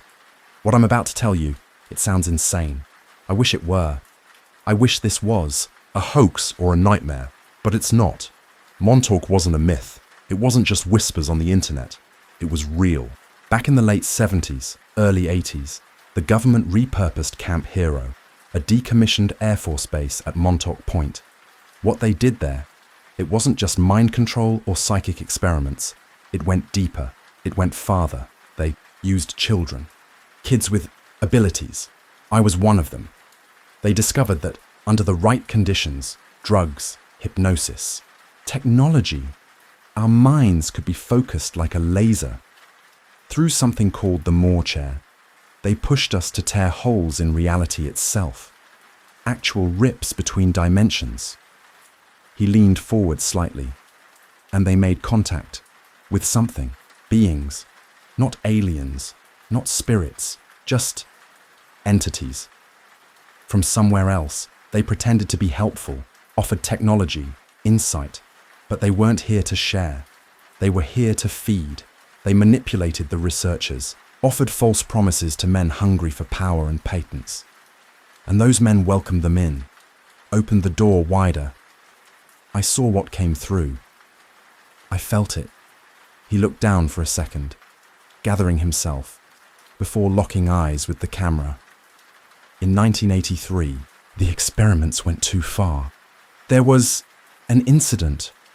Daniel's voice cracked slightly, barely above a whisper now. His skin was pale, his pupils wide, blood slowly trickling from his nose. Something got through, partially. We called it the beast. He paused, collecting himself as the camera's red light continued blinking. His breath hitched. 16 people died. That's the official number. The project was shut down after that. But it didn't end. Not really. They just buried it deeper. split the research across multiple black sites, different names, different faces, but the same goal.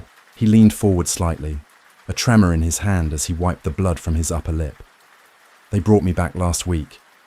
Said I was the best they had, the most successful gate opener. They wanted to try again, create a permanent doorway between our world and theirs. Daniel's jaw tightened. But instead, I collapsed the gateway. I destroyed the Montauk chair. I sealed the breach. The camera caught the moment his eyes changed, haunted, raw, but burning with something solid. Truth. Resolve. I don't know how long I have before they find me, he said quietly.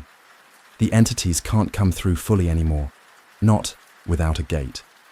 But they're still here, in a way. His gaze flickered sideways, as if sensing something just beyond sight.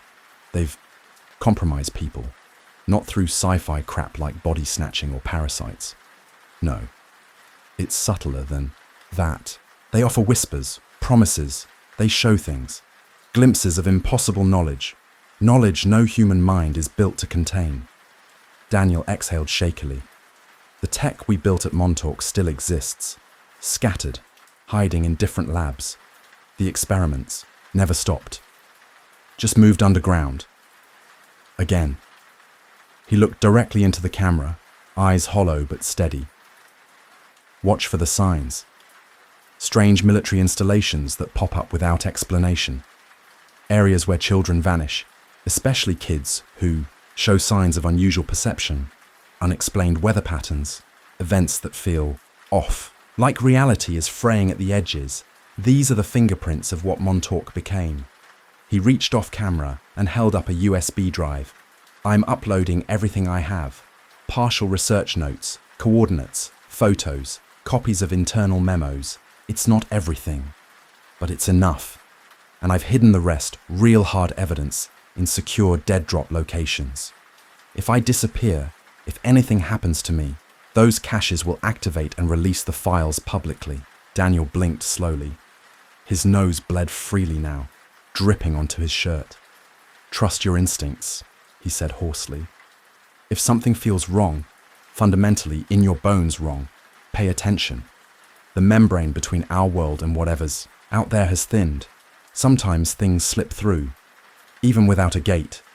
He leaned closer, and the screen caught the shimmer of tears in his eyes. They made us forget. But memory is a dangerous thing. He hesitated, and when he spoke again, it was almost a whisper, especially when it remembers the future. The recording ended in a quiet click. Daniel sat back, dizzy from the effort. He uploaded the video and encrypted the supporting documents. The files spread silently across the net, bouncing between servers, seeded into decentralized platforms, embedded in code repositories, buried in digital noise. Thousands of copies, too many to erase, too many to suppress. As the final file transfer completed, his laptop flickered, just for a second, then static. But there was something in the static this time, not just noise, a pattern, a tone, a pulsing signal, subtle but unmistakable. Daniel leaned in, listening, and then he knew. It wasn't from them, it was from others. Others like him, children of Montauk, waking up, remembering, reaching out across the ether. He wasn't alone. Daniel shut the laptop and slipped it into his duffel bag along with the last of his possessions. Through the grimy motel curtains, he saw 2 black SUVs pull into the lot. 4 men in dark suits emerged, moving with military precision. Too late. The broadcast was out. The seed was planted. Daniel didn't run. He didn't hide. He sat calmly at the edge of the bed, eyes closed, breathing steady. He could feel it now. The shift. Whatever had happened at Montauk hadn't just broken the barrier between worlds. It had changed him. The abilities they forced open in him hadn't faded. They'd just been dormant, waiting. He reached out with his mind, feeling for the threads, the weak spots, the hidden folds in reality. Time, space, all connected. He had been the best for a reason. The door burst open. 2 agents swept in, guns raised. But the room was empty. The window was shut, locked from the inside. No sign of forced entry. The bathroom door hung open, vacant. Only the phone remained, buzzing silently on the bed. On its screen was a message: to Dr. Bennett.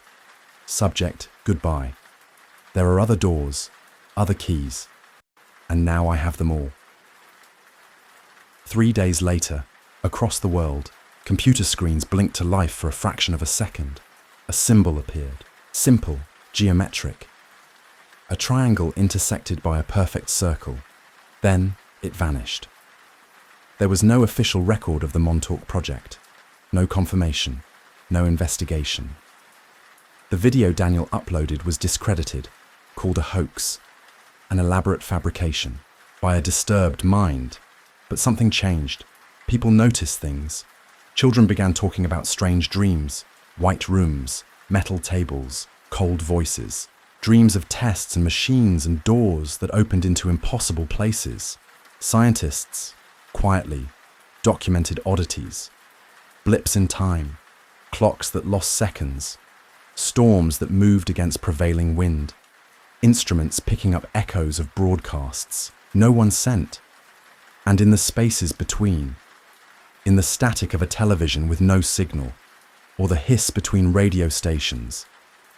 Some listeners reported hearing a voice, right at the edge of hearing, not quite words, not quite sound, but always the same. Message. They made us forget, but memory is a dangerous thing, especially when it remembers the future.